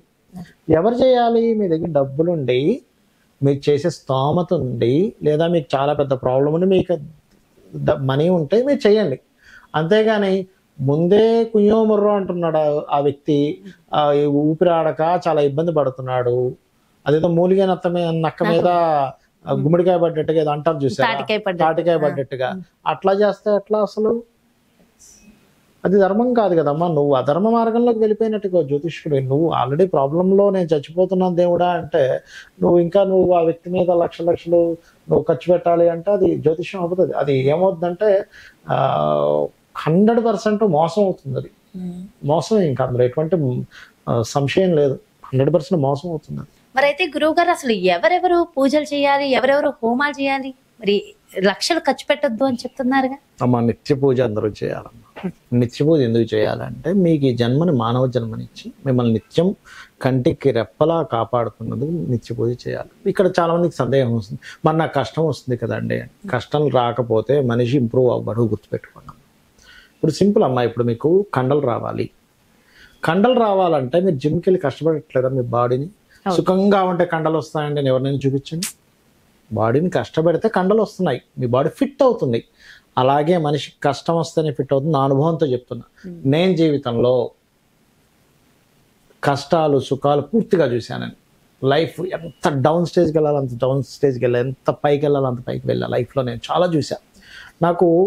నాకు ఒకప్పుడు బాగా డబ్బులున్న రోజుల్లో, బాగా బిజినెస్లు చేసే రోజుల్లో, సినిమాల్లో ధనం లేకపోతే చుట్టూ చేరు జనాలన్నీ చూస్తే నేను నవ్వుకునేవాడిని, సినిమాలో ఇలా చూపిస్తారేంటని.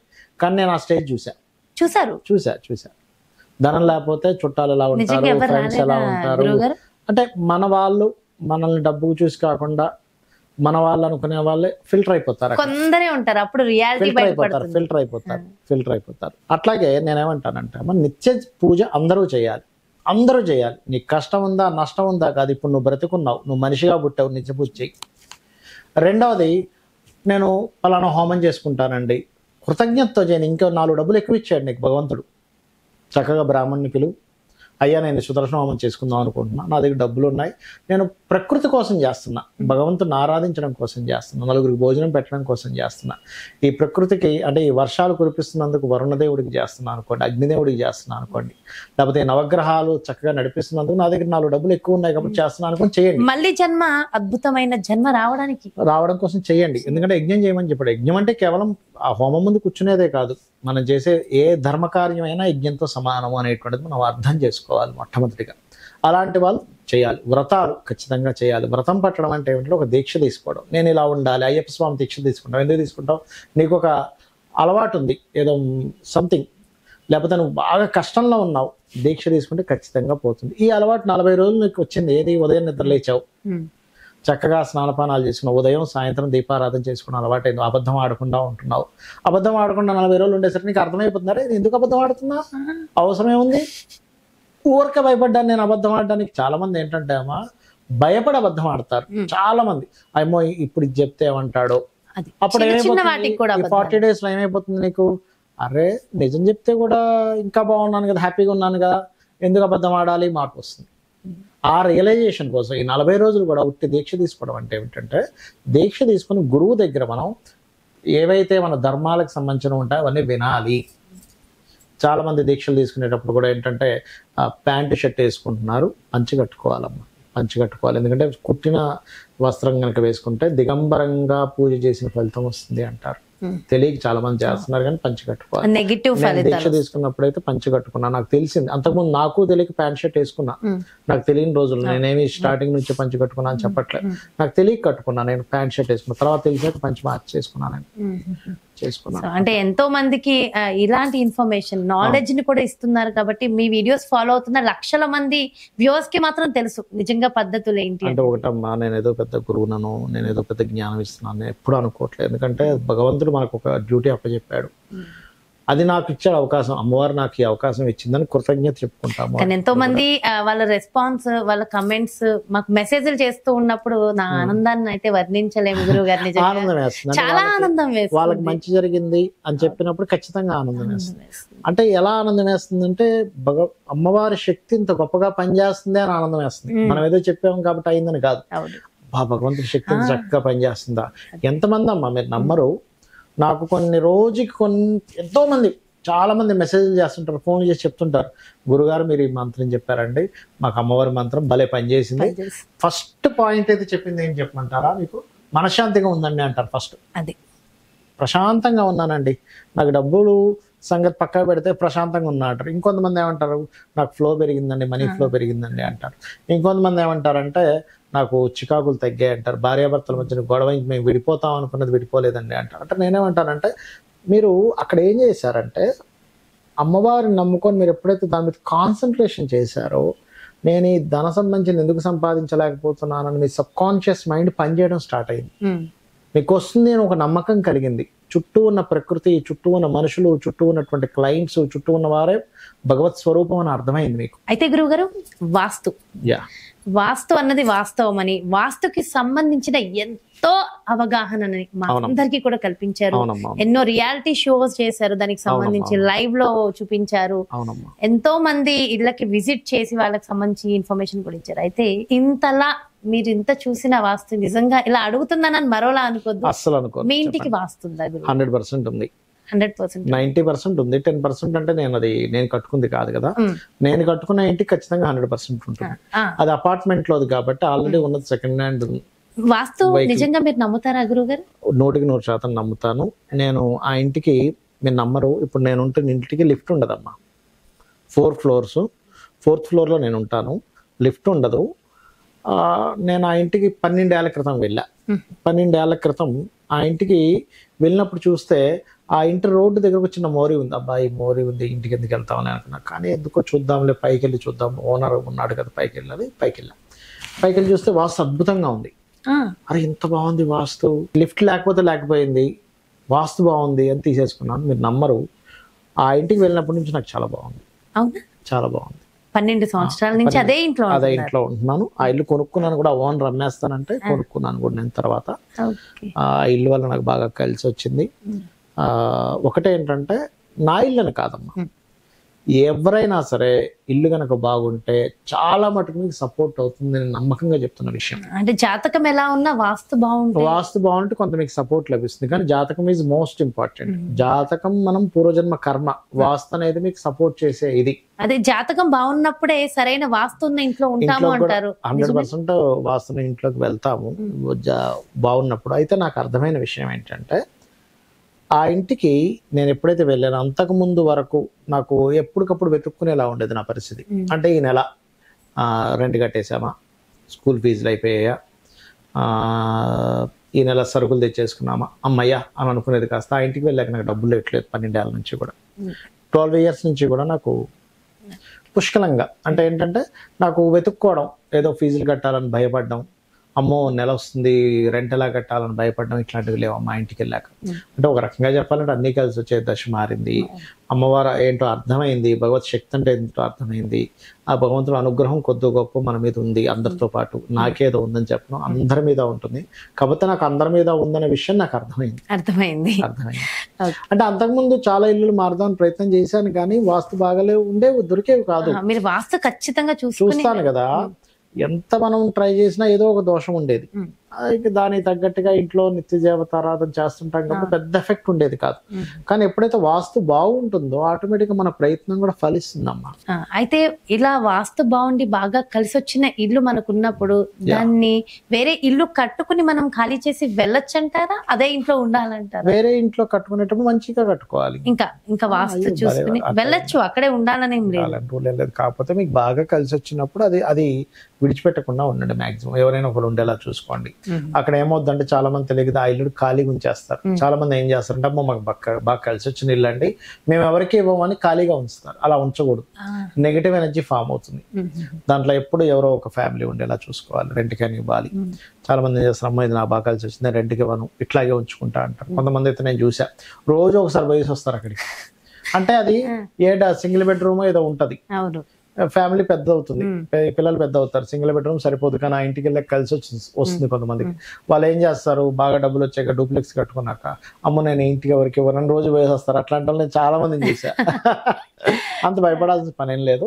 మంచి ఇల్లు కట్టుకుంటే మీరు మారొచ్చు. మీ ఇల్లు మంచి ఇల్లు కట్టుకునే యోగం ఉంటేనే కట్టుకోగలుగుతారు. అలాగే మీ పర్సనల్ లైఫ్ స్టైల్ మా లాంటి వాళ్ళకి, మా మీడియా పర్సన్స్ కి బాగా తెలుసు. గురువు గారి మార్నింగ్ 6 గంటల నుంచి నాకు తెలిసి మీ స్కెడ్యూల్ మొదలవుతుంది. అంటే మీరు 3:30 నుంచే 3:45కి మీరు లేస్తారు. 6 గంటల నుంచి షూట్ స్కెడ్యూల్ స్టార్ట్ అవుతుంది. నేను అది చెప్పబోతున్నాను. 5:30కి అడిగినే ఇచ్చేస్తారు ఒక్కొక్కసారి. 5:30-6 o'clock కూడా షూట్ చేస్తారు. మీ సక్సెస్ సీక్రెట్ వెనక ఇది కూడా ఒక రహస్యమేనంటారా? ఒక్కసారి మీ డైలీ రొటీన్ ఒక్కసారి చెప్పండి ఈ సందర్భంలో. ఏం లేదమ్మా, మాక్సిమం 90% 3:45కి నిద్రలేస్తాను. ఒక్కొక్కసారి నైట్ బాగా లేట్ అయిపోతే మాత్రం 5 అయిపోతుంది నిద్ర లేవడం. ఒక్కోసారి 6 కూడా అయిపోతుంది ఒక్కోసారి, బట్ చాలా తక్కువ సార్లు అవుతుంది అట్లా. బట్ 3:45-4 షార్ప్గా నిద్ర లేచిపోతాను, నాకు అలవాటు అయిపోతుంది.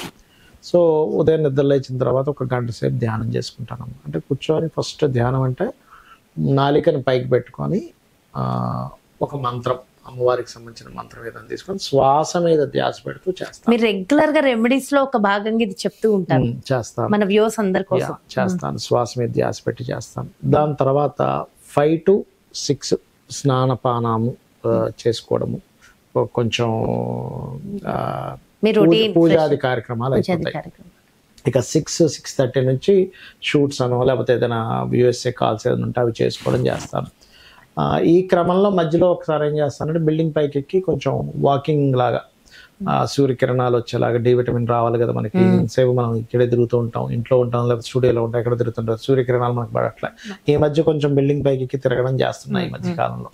ఇంకా దాని తర్వాత షూటింగ్స్ ఉంటుంది, లేకపోతే ఏదో కాల్ ఉంటుంది, లేకపోతే గోశాలకు వెళ్తాను సమ్ టైమ్స్. అంటే రోజు వెళ్ళడం కుదరట్లేదు, వీలుని బట్టి వారానికి ఒకసారి, వారానికి 2 సార్లు వెళ్ళినప్పుడల్లా అక్కడ కొంచెంసేపు అక్కడ కూర్చోవడం, అక్కడ గోవులకి లోవర్ ట్యాంక్మెంట్ గోశాల ఉంటుంది కదా, అక్కడికి వెళ్ళి నేను వెళ్ళంగానే వాళ్ళకి అర్థమైపోతుంది నేను రెగ్యులర్ కస్టమర్ని. అక్కడ వెళ్ళంగానే ఒక 500 రూపీస్ తట్ట ఇస్తారు వాళ్ళు, ఇంత పెద్ద ఉండేది డైరెక్ట్ వాళ్ళకి అలవాటు. ముస్లిమ్స్ బండి ఉంటుంది అక్కడ, వాళ్ళని పోగానే సార్ కైసే అంటారు, 500 రూపాయలు ఇచ్చి తీసుకుంటా. వెళ్ళి కొంచెం కొంచెంగా అన్ని గోవులకి వేసేస్తా, కూర్చుంటా, కొంచెంసేపు అక్కడ కూర్చొని కొంచెంసేపు జపం చేసుకుంటా. ఇంట్లో నిత్యము హోమం చేసుకునే అలవాటు ఉంది నాకు. సమ్ టైమ్స్ కుదరనప్పుడు చేయను, బట్ రెగ్యులర్గా చేసుకోవడానికి ఇష్టపడతాను, రెగ్యులర్గా చేసుకుంటాను ఇంట్లో ఉదయం పూట. అండ్ అట్లాగే దాని తర్వాత ఇంకా ఇట్లాగే బయట ఏదైనా షూటింగ్ ఉంది, లేకపోతే కాల్స్ ఉన్నాయి, కాల్స్ చేసుకోవడం, ఆఫీసు కొండాపూర్ ఆఫీస్కి వెళ్ళడం, ఈవినింగ్ జిమ్కి వెళ్ళడం, స్విమ్మింగ్ చేయడము, ఇట్లాంటివన్నీ కూడా. ఎందుకంటే ఆరోగ్యం ఈజ్ మోస్ట్ ఇంపార్టెంట్ ఎప్పుడు కూడా. కాబట్టి ఏంటంటే కొంచెం ఆరోగ్యం మీద కూడా కొంచెం కాన్సన్ట్రేషన్ చేస్తుంటాను. వాకింగ్ చేయడం కానీ, కొంచెం డైలీ ఆల్మోస్ట్ ఒక 10 కిలోమీటర్స్ వాకింగ్ చేస్తుంటాను, అటు ఇటు నడవడం. 5 to 10 కంపల్సరీ. టైం తక్కువగా ఉంటే ఒక 5 కిలోమీటర్స్ వాకింగ్ చేస్తుంటాను. ఇట్లా నా యొక్క దినచర్య ఇట్లా అయిపోతుంటుంది. ఈవినింగ్ ఇంటికి మళ్ళీ చేరుకొని పిల్లలతోని, మా జీవిత భాగస్వామితోని కొంచెం స్పెండ్ చేయడం. ఒక్కోసారి మాది పెద్ద ఫ్యామిలీ, కొంచెం 10 మంది ఉంటాం ఇంట్లో, బిగ్ ఫ్యామిలీ. సో అట్లా అందరితో చాలా సరదాగా బాగుంటుంది పరిస్థితి. అలాగే పర్సనల్ లైఫ్ లోకి వచ్చేసరికి మరి మీరు ఖచ్చితంగా మాతో షేర్ చేసుకోవాలి. మీ సహధర్మచారిని, మీ భార్య, అంటే భార్యాభర్తల బంధం ఇంట్లో బలంగా ఉంటేనే బయటకు వచ్చి ఇన్ని చేయగలుగుతాం. సో ఆవిడ యొక్క పాత్ర ఏంటి? మీ ఇద్దరికి ఎప్పుడైనా గొడవలు వచ్చాయా? ఎందుకు రావమ్మా, 100% వస్తాయి. ప్రతి భార్య భర్తకు వస్తుంది. అసలు రావు అంటే అది అబద్ధం. ఫస్ట్ అంతేనా? రావు అనుకోవడం అబద్ధం. అయితే ఒక విషయం ఏంటంటే, ఎంత పెద్ద గొడవ వచ్చినా నిమిషం కంటే ఎక్కువసేపు ఉండదు మా గొడవ. నిమిషం, అర నిమిషమే. ఇంకా నిమిషం, హాఫ్ మినిట్లో మళ్ళీ మేము మాట్లాడేసుకుంటాం. సొంత మరదలే, నాకు వివాహం చేసుకున్నాను నేను, ఇష్టపడే చేసుకున్నాను నేను.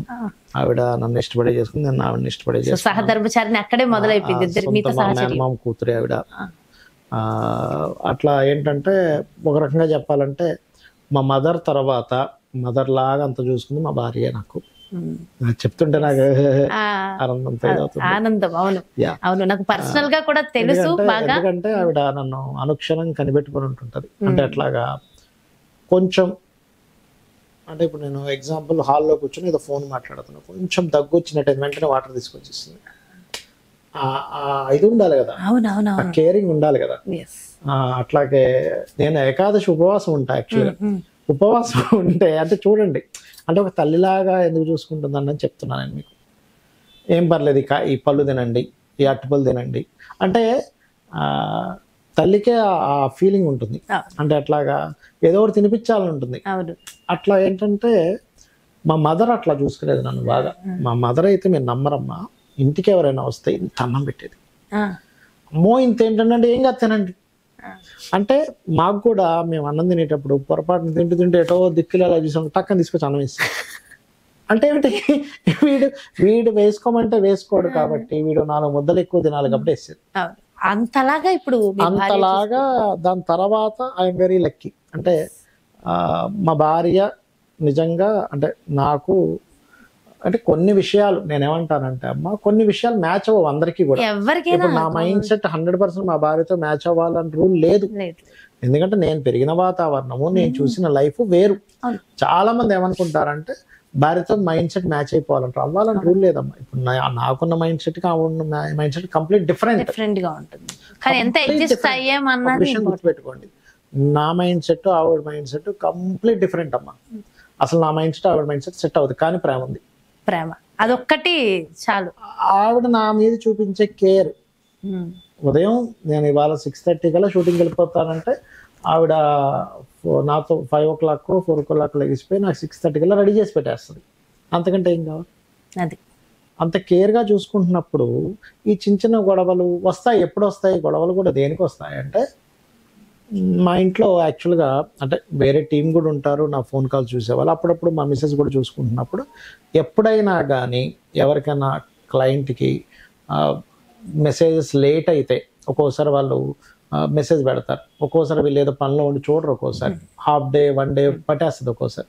అప్పుడు నేను కొంచెం అయ్యో క్లయింట్ అనవసరంగా ఫీల్ అవుతాడో ఏంటి, మెసేజ్ కూడా రాదు వీళ్ళ దగ్గర నుంచి అనుకుంటాడు, మీరు చూడాలి అంటే అప్పుడు ఏదైనా అరే నేను పనిలో ఉంటాను అని ఎక్కడ చూసుకోవడం అవుతుంది, మీకేంటి చెప్పేస్తారు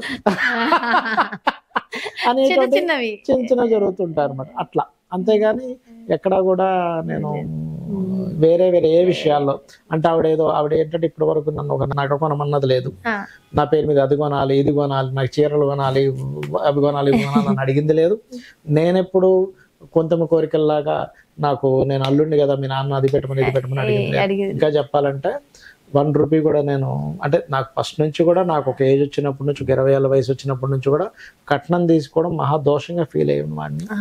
ఉల్టా నేనే మొత్తం ఖర్చు పెట్టుకొని చేసుకున్నాను కూడా. అది అమ్మవారు నాకు ఇచ్చిన ప్రసాదం అనుకుంటాను నేను. అదేమీ నా గొప్పతనంగా చెప్పుకోవట్లేదు. కాకపోతే ఏంటంటే సొంత మరదలే ఒకటి కొన్ని విషయాలు నాకు అర్థమవుతున్న విషయం ఏంటంటే గొడవలు అందరికీ వస్తాయి. అంటే అట్లాగా మనం అన్నది అవతల వారికి అర్థమవుదు, అవతల వారికి అర్థమైంది మనం వేరే విధంగా చెప్పుండొచ్చు. అప్పుడు ఒక ఒక బాంబ్ బ్లాస్ట్ లాగా అవుతుంది. కానీ విత్ ఇన్ సెకండ్స్ లో పోవడం కావాలి. ఇద్దరు సైడ్ నుంచి అలాగే వస్తుంది. అయ్యో నేను గొడవ పడిన విత్ ఇన్ సెకండ్స్ లో నేను మళ్ళీ పోయి ఆవిడ ఒళ్ళో పడుకుంటా. సీరియస్ గా చెప్తున్నా ఈ మాట. ప్రతి ఒక్క భార్య భర్తలకి ఇది ఒక సీక్రెట్. నేను ఒకటే చెప్తానమ్మా అందరికి, గొడవ పడడము జరగదు అనుకోవడం కళ. అందరికీ గొడవలు జరుగుతాయి. ఎందుకు జరుగుతాయంటే మేల్ నేచర్ వేరేగా ఉంటుంది, ఫీమేల్ నేచర్ వేరేగా ఉంటుంది. ఈ నేచర్ వేరేగా ఉన్నప్పుడు ఖచ్చితంగా ఎక్కడో దగ్గర మీకు విభేదాలు వస్తాయి. విభేదాలు రావడం అసలు న్యాచురల్, క్వైట్ న్యాచురల్. బట్ విభేదాలు వచ్చిన తర్వాత కూడా దాన్ని వెంటనే ఇది కామన్లే అనుకోని కలిసిపోతేనే బాగుంటుంది. మీరు వెంటనే వెళ్ళి ఆవిడ ఒళ్ళో పడుకుంటా అన్నారు కదా, ఆవిడ ఎలా రిసీవ్ చేసుకుంటారు ఇమీడియట్ గా అని చెప్పి? ఏమన్నదు, నవ్వుతుంది మళ్ళీ, వెంటనే ఏముండదు. సో నిజంగా భార్యతో అలా ఉండగలగడం కూడా భార్యకు ఒక వరం. భర్త కూడా అంటే నాకు సొంత మరదలే కానీ చిన్నప్పుడు నేను ఎప్పుడు చూడలే. ఎందుకంటే ఏమయ్యేదంటే అమ్మ, మేము మా అమ్మమ్మ వాళ్ళ ఇంటికి వెళ్ళినప్పుడు ఆవిడ వాళ్ళ అమ్మమ్మ వాళ్ళ ఇంటికి వెళ్ళేది. దానివల్ల ఎండాకాలం సమయంలో ఇప్పుడు నేను వెళ్ళాను, మేము రెగ్యులర్గా వెళ్ళేవాళ్ళం కాదు, 2-3 years ఒకసారి వెళ్ళేవాళ్ళం. వెళ్ళినప్పుడు ఆ ఎండాకాలం సెలవులో వాళ్ళ అమ్మమ్మ వాళ్ళ ఇంటికి వెళ్ళేది. ఎప్పుడు కనబడలే. ఆ అమ్మాయి 10th అయిన తర్వాత నేను చూడడం జరిగింది. అప్పుడు ఫస్ట్ టైం చూడడం. దాని తర్వాత బాగా చదువుకునేది మా మిస్సెస్, అన్నిట్లో ఫస్ట్ ర్యాంక్ వచ్చేది, ఆ స్కూలు అన్నిట్లో ఫస్ట్ వచ్చేది. ఫస్ట్ వచ్చినప్పుడు నాకు చిన్నప్పటి నుంచి ఏంటంటే బాగా చదివే వాళ్ళంటే బాగా ఇష్టం నాకు. మనం అంటే కొంచెం పెద్దగా చదువు మీద కాన్సన్ట్రేషన్ చేసేవాళ్ళం కాదు, కానీ చదువుకునే వాళ్ళంటే బాగా ఇష్టం. అంటే నాకు చిన్నప్పటి నుంచి సైకాలజీ అని, లేకపోతే ఇవి ఎట్లా పనిచేస్తున్నాయి, వీళ్ళు ఎందుకు ఇట్లా ఫీల్ అవుతున్నారు, మనస్తత్వ శాస్త్రం కానీ, లేకపోతే మనుషులు అయ్యో ఇంత ఎమోషన్కి ఫీల్ అవుతున్నారని బొమ్మలు వేయడము. అంటే ఆర్టిస్ట్ నేను బేసిక్గా చిన్నప్పటి నుంచి బొమ్మలు వేయడం అలవాటు. బొమ్మలు వేయడము ఇవి బాగా ఇంట్రెస్ట్. చదువు ఏదో చదివామంటే చదివాం, అంతేగాని పెద్దగా నేను మెరిట్ స్టూడెంట్ కానే కాదు, బ్యాక్ బెంచర్ నిజం చెప్పాలంటే. దానివల్ల ఏంటంటే చదివే వాళ్ళని చూస్తే నాకు బాగా ఇంట్రెస్ట్ ఉండేది. అమ్మ మార్కులు బాగా చదువుతుంది ఫీలింగ్ ఉండేది. ఎందుకంటే తనకున్న వనరులను బట్టి బాగా చదువుకునేది. అంత చాలా తక్కువ దీంట్లో బాగా చదివేది. అప్పుడు ఏంటంటే నేను డైరెక్ట్ అడగడమే, నేను పెళ్లి చేసుకుంటాను అడిగా. ఇంకా లవ్లు ఎక్స్ప్రెషన్స్ ఏం లేవు, డైరెక్ట్ గానే పెళ్లి చేసుకుంటాను ప్రపోజ్ చేసేసారు. డైరెక్ట్ యాక్సెప్ట్ చేశారా? సొంత మరదలే కదా. అయితే యాక్చువల్గా అయితే అక్కడ మాకు చిన్న ప్రాబ్లం వచ్చింది చెప్పాలంటే. ఎట్లా అంటే ఆ అమ్మాయికి చిన్నప్పటి నుంచి కూడా వాళ్ళ మేనమామకి ఇచ్చేద్దాం అనుకునేది వాళ్ళ మదర్. వాళ్ళ మేనమామతో చేసుకోవాలంటే ద్వేషమేం లేదు ఆమె, కానీ ఇంట్రెస్ట్ లేదు వాళ్ళ మేనమామం చేసుకోవాలని. సో నేను పరిచయం అయిన తర్వాత అప్పుడప్పుడు ఎండాకాలం వెళ్ళడం, మేము అట్లా పరిచయాలు ఏర్పడిన తర్వాత నేను ఫస్ట్ ప్రపోజ్ అంటే నేను పెళ్లి చేసుకుంటాను అంటే ఎట్లా అడిగానంటే, అడగడం ఏంటి మీ మేనమామతో పెళ్ళి అంటే కదా, నీకు మరి ఇష్టమేనా అని అడిగా. అని అడిగితే ఏమీ సమాధానం చెప్పలేదు, ఇష్టం లేదు అన్నట్టుగా ఫేస్ పెట్టింది. మరి నేను చేసుకోవడం నీకు ఇష్టమేనా అని అంటే అట్లా అడిగితే ఇష్టమైనట్టుగా చెప్పింది. అప్పుడు మా మామయ్యని మా మేనత్తని కన్విన్స్ చేయడానికి నాకు కష్టపడ్డా. అంటే ఎట్లా అంటే వీళ్ళని సింగిల్గా అడిగితే ఏమనే వాళ్ళు అంటే నాదే ఉంది మా మామయ్య అనేవాడు, నాదే ఉంది మీ మేనత్తది మీ అత్తయ్యది ఇష్టం అనేవాడు. మా అత్తయ్యని అడిగితే నాదే ఉందిరా మీ మామయ్యది ఇష్టం అనేది. అప్పుడు ఏం చేశానంటే ఒకరోజు నేను మా సిస్టరు మా అమ్మగారు మా నాన్నగారు అప్పుడు క్లియర్ చిరాయికి చెందారు, మేము ముగ్గురం వెళ్ళి మా అత్త ఇంట్లో ఉంది. ఆ రోజు శివరాత్రి నాకు బాగా గుర్తు. శివరాత్రి రోజు వెళ్ళి మా అమ్మ మా అక్క అడిగారు, వీళ్ళిద్దరు మరి ఇష్టపడుతున్నారు కదా పెళ్లి చేయొచ్చు కదా అంటే మా అత్త ఏమన్నదంటే నాదే ఉంది మామయ్య ఇష్టమైతే నాదేం లేదులే అన్నది. అప్పుడు నేను ఏం చేశాను అంటే వీళ్ళిద్దరు ఏం చేసేవారంటే వాళ్ళ తమ్ముడికి ఇచ్చేద్దామని కదా ఆమె ఒపీనియన్, నీ మీద చెప్తే నా మీద చెప్పుకుందాం అనుకుంటున్నారు. అంటే వాళ్ళ ఇష్టం వాళ్ళకు ఉంటుంది, నేను బాబు అది తప్పు కాదు అన్నప్పుడు నేనేం చేసా ఒక టెక్నిక్ వాడా. అక్కడ ఆల్రెడీ మామయ్య ఒప్పుకున్నాడు, నువ్వు ఒప్పుకోవడం కష్టం. మామయ్య ఒప్పుకున్నాడు, ఎప్పుడు ఒప్పుకున్నాడు అంటే ఇప్పుడే పిలిపిస్తాను ఆగని చెప్పి నేనేం చేసి సైకిల్ వేసుకొని వెళ్ళా. ఆ ఊరు అనమాట పల్లెటూరు అది. సైకిల్ వేసుకొని వెళ్ళి మామయ్య దగ్గరికి వెళ్ళి ఏం చెప్పానంటే అత్త ఒప్పుకుంటే నీకు ఇష్టం అన్నావు కదా, అత్త ఆల్రెడీ ఒప్పుకుందాను. అత్త ఒప్పుకుందా అన్నాడు, ఒప్పుకుందన్నా. ఆయన తీసుకొచ్చి ఇద్దరిని పక్కపక్కన కూర్చోబెట్టి ఇదిగోండి ఇద్దరు ఉన్నారు కదా అంటే ఇంకా వాళ్ళకి ఆప్షన్ లేదు. సో అబ్బా, సో అలా అంటే చూడండి, నేను ఇప్పటి వరకు మీ మాటలన్నీ వింటున్నప్పుడు కూడా గురుగారు శివరాత్రి రోజు ఎక్కడ చూసినా ఆ స్పిరిచువాలిటీ ఆ ఆధ్యాత్మికత తెలియకుండానే కదా. విషయం ఏంటంటే మా మామయ్య మహాశివభక్తుడు, ఆయన శివభక్తుడు. ఆయన ఏంటంటే అంతా శివుడే చూసుకుంటాడు అనే ఫీలింగ్. నిజం చెప్పాలంటే అట్లాగా శివుడే చూసుకుని పెళ్లి చేసాడేమో అనిపిస్తుంది నాకు ఆ విషయంలో. అట్లా ఏంటంటే నా వివాహం అట్లా తెలియకుండానే మీ బాల్యం నుంచి ఇప్పటి వరకు మీ అడుగు అడుగున ఆ దైవానుగ్రహం ఉంటూనే వచ్చింది. అందరి లైఫ్ లో ఉంటుందమ్మా. నేనేం నమ్ముతానంటే నా ఒక్క లైఫ్ లో అని కాదు, అందరి లైఫ్స్ లోనే దైవానుగ్రహం ఉంటుంది, ప్రతి ప్రాణిలోనూ ఉంటుంది. కాకపోతే మనం కొంతమంది గుర్తిస్తాము, కొంతమంది గుర్తించము. ఇప్పుడు పిల్లవాడికి సేవ చేసేటువంటి తల్లిని ఇది తల్లి అని గుర్తించేవాడు ఉంటాడు ఒక జ్ఞానం వచ్చిన తర్వాత. గుర్తించలేనప్పుడు కూడా ఆ తల్లి ఆ పిల్లవాడికి సేవ చేస్తుందిగా. అసలు ఆ పిల్లవాడికి ఇంకా బ్లర్ గా కనిపిస్తుంది, తల్లి ఎవరో తండ్రి ఎవరో కూడా ఇంకా క్లారిటీ ఉండదు. నన్ను ఎవరు స్నానం చేస్తున్నారు, ఎవరు తినిపిస్తున్నారు, ఎవరు పాలిస్తున్నారు కూడా తెలియదు. తెలియనంత మాత్రం చేత ఆ తల్లి ఆ పిల్లవాడినో పాపనో బాబునో చూడనట్టు కాదు, తెలియకుండా ఆ సేవలు అందుకుంటున్నారు. తర్వాత తెలిసి సేవలు అందుకుంటాడు తల్లి నుంచి తండ్రి నుంచి, అంటే ఆ రక్షణ పొందుతాడు. అలాగే భగవంతుని తెలుసుకొని మనం పొందుతున్నాము, తెలియకుండా పొందేవాడు ఉంటాడు. అది నా ఉద్దేశం భగవంతుడి విషయంలో. అలాగే గురువు గారు, మీరు మీ వీడియోల ద్వారా అంటే ఎంతో మందికి ఎన్నో పరిహారాలు ఇస్తున్న సందర్భాల్లో దైవ క్షేత్ర దర్శనాల గురించి కూడా ఎన్నో చెప్పున్నారు. అయితే ఆ క్షేత్ర దర్శనం వల్ల ఏం జరుగుతుందని నేనే ఎన్నో సందర్భాల్లో మిమ్మల్ని అడిగిన క్రమంలో మీరు చెప్పేవారు, ఆ దైవ క్షేత్ర దర్శనం వల్ల కూడా జీవితం ఒక టర్నింగ్ పాయింట్ అవుతుందమ్మా అని చెప్పేవారు. అలా ఏదైనా ఒక క్షేత్ర దర్శనం ద్వారా మీ జీవితంలో ఈ మార్పు వచ్చింది అనే సందర్భాలు ఏమైనా ఉన్నాయా? చెప్పాలంటే 1 by 1 చెప్పుకోవాలంటే నాకు అంత ఎక్కడ దాకా క్షేత్రం దాకేందుకు, బిర్లా టెంపుల్, వెంకటేశ్వర స్వామి. స్టార్టింగ్ నాకు ఊహ తెలిసినప్పటి నుంచి వెళ్ళినటువంటిది బిర్లా టెంపుల్, వెంకటేశ్వర స్వామి.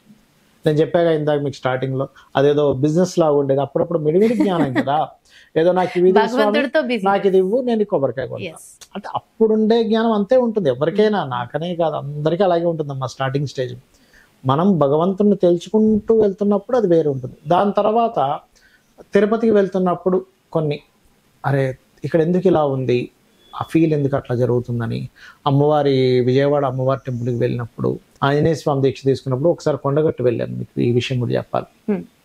ఒకసారి కదా 3 సార్లు వెళ్ళాను. అయితే నేను నాతో పాటు ఇంకో వ్యక్తి ఇద్దరం వెళ్ళామమ్మా. వెళ్ళినప్పుడు కొండగట్ట దగ్గర పైకి వెళ్ళిన తర్వాత అక్కడ నిద్రపోవడానికి అక్కడెక్కడ పడుకుని ఉంటారు, ఎక్కడ పడితే అక్కడ నిద్రపోతారు ఆ కొండ మీద. మరి ఇప్పుడు ఎలా ఉంది పరిస్థితి తెలియదు, ఇది జరిగి ఒక 15-18 years బ్యాక్ విషయం. అయితే అక్కడికి వెళ్ళి పడుకున్నాం.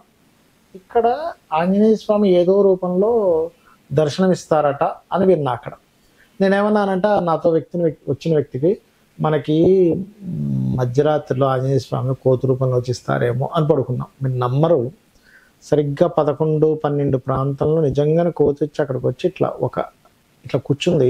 ఏదో తెలియని ఒక వెలుగు కనబడింది అక్కడ. అదొకటి. నేను అడిక్మేట్లో ఒక ఆంజనేయ స్వామి టెంపుల్ ఉంటుందమ్మా. నేను బేసిక్గా బొమ్మలు వేస్తుంటానని చెప్పాను. ఆ టెంపుల్లో ఏమైందంటే ఒకసారి ఆ టెంపుల్ వాళ్ళు ఈ టెంపుల్కి మొత్తం కలరింగ్ చేద్దాం అనుకున్నారు. అప్పట్లోనే ఒక 20 ఏళ్ల క్రితం మాటిది. అప్పట్లోనే ఆ పెయింటర్స్ అది మాట్లాడితే 1,20,000 చెప్పారు అప్పట్లో. 1,20,000 చెప్తే నేనేమన్నానంటే అయ్యో ఎందుకండి పాపం ఫండ్ అంత లేదు వాళ్ళ దగ్గర, అప్పుడు ఫండ్ అంత లేదు, అంత ఫండ్ మళ్ళీ రైజ్ కష్టం అవుతుంది, ఓ పని చేద్దాం, నా దగ్గర కొంతమంది టీం ఉన్నారు నాకు తెలిసిన వాళ్ళు, వాళ్ళని తీసుకొచ్చి 40,000లో చేద్దాం, అంటే 30%లోనే అయిపోతుంది, నేను దగ్గరుండి చేపిస్తాను, మనకి ఎన్ని డబ్బులు మిగిలినట్టే కదా, దాని తర్వాత మనం ఇంకో దానికి వాడుకోవచ్చు కావాలంటే డబ్బులు అని చెప్పని నేనేం చేశానంటే దగ్గరుండి చేయించిన తర్వాత మొత్తం కంప్లీట్ అయిపోయింది.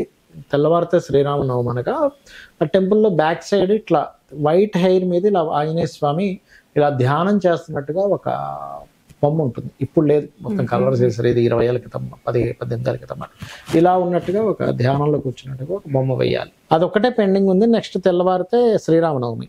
అయితే నేను వాళ్ళు ఏమన్నారు, ఏంటి అంతా అయిపోయింది, ఒకటే పెండింగ్ ఉండిపోయింది, అట్లా పర్లేదు, నేను నైట్ అంతా ఉండి నేను చేస్తాను, డోంట్ వరీ. నైట్ అన్నీ తయారు చేసుకున్నాను, స్కెచ్ వేసేసుకున్నాను. నేను ఏంటంటే ఆయిల్ పెయింట్స్ హాబీ నాకు, యాక్చువల్లీ చెప్పాలి బొమ్మలు వేయడం హాబీ. బొమ్మ చేస్తున్నాను, నిద్ర వచ్చేస్తుంది, ఇట్లా హెయిర్ వైట్ హెయిర్ కదా, ఫస్ట్ గ్రే కలర్ ఫిలప్ చేసి వైట్ పెయింట్తో మనం ఒక్కొక్క హెయిర్ లాగా చేస్తూ ఉండాలి.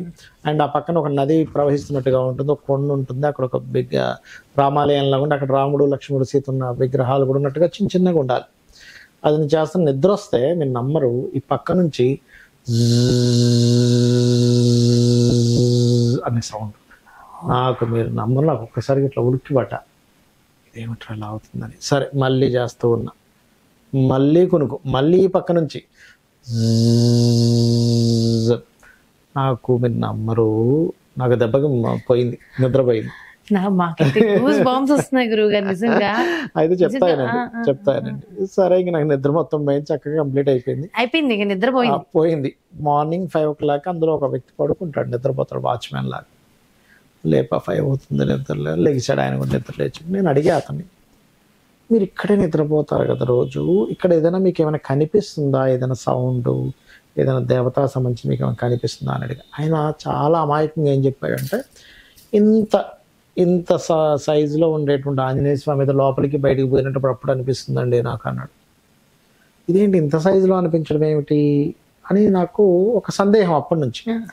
నేను ఆంజనేయ స్వామి దీక్ష తీసుకున్నప్పుడు కొండగట్టుకు వెళ్ళినప్పుడు బాగా ఏజ్డ్ ఉన్న ఒక పంతులు గారు సంథింగ్, అక్కడ ఉంటారేమో నాకు ఐడియా లేదు, బాగా ఏజ్డ్, బాగా ముసలతను, మేబీ ఆయనకు ఒక 100 సంవత్సరాలు ఉండొచ్చు. ఆయన చెప్తున్నాడు, ఆంజనేయ స్వామి ఎవరికైనా కనిపిస్తే ఈ సైజులో కనిపిస్తాడు అని చెప్తున్నాడు ఆయన అందరికి. అప్పుడు నేను మ్యాచ్ చేసుకున్న ఆ వ్యక్తి చెప్పింది అది. ఎంత పుణ్యం చేసుకుని ఉంటారు. అతను వాచ్మెన్, ఆయనకి ఎందుకు కనిపిస్తున్నాడు, అదొక యోగం. పూజలు హోమాలు యజ్ఞాలు చేసిన వ్యక్తికే కనబడలేదు, ఆయనకి కనిపిస్తున్నాడు, అది యోగం అంటాను. ఆ రోజు నాకు ఆ ఎనర్జీ కనబడింది. అసలు మీరు చెప్తున్నప్పుడు కూడా మా కళ్ళ ముందు ఆ ఎనర్జీ, అయ్యో మీరు నమ్మరు, ఆ సౌండ్, ఆ వైబ్రేషన్తో సహా ఇప్పటికీ నాకు అనిపిస్తుంటుంది. అంటే ఏంటంటే రాముడిది చేస్తున్నాను, ఎక్కడ తప్పిపోతుందని ఆంజనేయ స్వామి నాకు నిద్ర లేపినట్టు అనిపించింది నాకు కదా. నాకు కూడా మీరు చెప్తున్నప్పుడు అదే అనిపించింది. అట్లా ఏంటంటే మన లైఫ్లో భగవంతుడి యొక్క అనుగ్రహం ప్రతి అడుగడుగునా ఉంటుందమ్మా, అడుగడుగునా ఉంటుంది, ప్రతి ఒక్కరికి ఉంటుంది. గుర్తించాలంటారా? గుర్తించాలి. కాకపోతే మాలాంటి వాళ్ళకి తెలుసుకోవడం కొంచెం కష్టం, మీలాంటి వారు సులభంగా తెలుసుకోవచ్చు. అదేం లేదమ్మా, అందరూ తెలుసుకోగలుగుతారు. మీరు ఇంతమంది గురువులను మీరు ఇంటర్వ్యూ చేసినటువంటిది మీకు కూడా ఎంతో కొంత అవగాహన ఉంటుంది. అయితే ఇక్కడ ఏంటంటే నాకు నా లైఫ్లో బాగా అర్థమైన విషయం ఏంటంటే, భగవంతుడితో బిజినెస్ చేయకూడదు. తెలియక నేనే 15 ఏటో నాకు ఇది ఇవ్వు, నీకు ఇది ఇస్తాను అని, అప్పుడు వేరు. అంటే తెలియనప్పుడు ఒక చిన్న పిల్లవాడు చూడండి, ఇదేదో నాకు ఈ చాక్లెట్, నీకు ఈ చాక్లెట్ ఇస్తాను అన్నప్పుడు చిన్నపిల్లవాడితో ఉన్న ఇది వేరు. అప్పుడు ఆ భగవంతుడు ఆ ఏజ్లో అర్థం చేసుకుంటాడు. కానీ ఈ టైంలో మీరు అతని పరిపూర్ణంగా అర్థం చేసుకున్నప్పుడు ఏమైపోతుందంటే, భగవత్ శక్తి ఆయన 24 గంటలు మనకి ఇస్తూనే ఉన్నాడు. అంతా కృతజ్ఞత చెప్పుకోవడమే ఇప్పుడు ఇంకంతా కూడా. ఇప్పటికీ కూడా గురువు గారు నాకు తెలిసి 95% ప్రజలు ఆలయానికి వెళ్ళి నేను నీకు నీళ్ళలు సమర్పిస్తానో, లేదంటే నీకు పలానా హుండీలో ఇది వేస్తానో, నిలువు దోపిడీ ఇస్తానో, ఏదో ఒక ముడుపు కట్టి మరి తెచ్చుకోవట్లేదని అంటారు. అలా అనుకున్న వాళ్ళకే నిజంగా జరుగుతుందంట. మరి దానికి అక్కడ ఏంటంటే ఇక శరణాగతి, అంటే ఎట్లా అంటే నా శక్తితో ఇది అవ్వట్లేదు. ఇప్పుడు చిన్న ఎగ్జాంపుల్ చెప్తా చూడండి. అమ్మాయికో అబ్బాయికో పెళ్ళి అవ్వాలి, లేదా ఒక ఉద్యోగం రావాలి. ఆ తల్లో తండ్రో ఏమని మొక్కుంటారు, స్వామి మాకు ఉద్యోగం, మా అబ్బాయికి ఉద్యోగం వచ్చేలా చూడు స్వామి, తిరుపతికి నడుచుకొని వస్తాను. అంటే ఏమిటి, భగవంతుడి మీద విశ్వాసంతోనే చేస్తున్నాడు. అక్కడ నేను చిన్నప్పుడు కూడా చేసింది విశ్వాసంతోనే చేశాను. కానీ అక్కడ ఏ క్లారిటీ రావాలంటే నాకు చిన్నప్పుడు, అంటే అప్పుడు రాదు, ఎవరికి రాదు, నాకు కదా ఎవరికి రాదు. ఇది తెలియకుండా ఇట్లా చేస్తున్నాను ఏంటనే ఒక ఏజ్ వచ్చాక వస్తుంది. కానీ ఇలా మొక్కులు ఉంటాయి, తలనీలాలు ఇస్తానో నడుచుకొని వస్తానో, అంటే ఏమిటి భగవంతుడు మనకి ఇది ఇస్తాడని. కానీ నాకు తర్వాత ఇంకా రియలైజేషన్ ఏమయ్యానంటే, ఒక సంఘటన చెప్తా దీనికి రిలేటెడ్గా.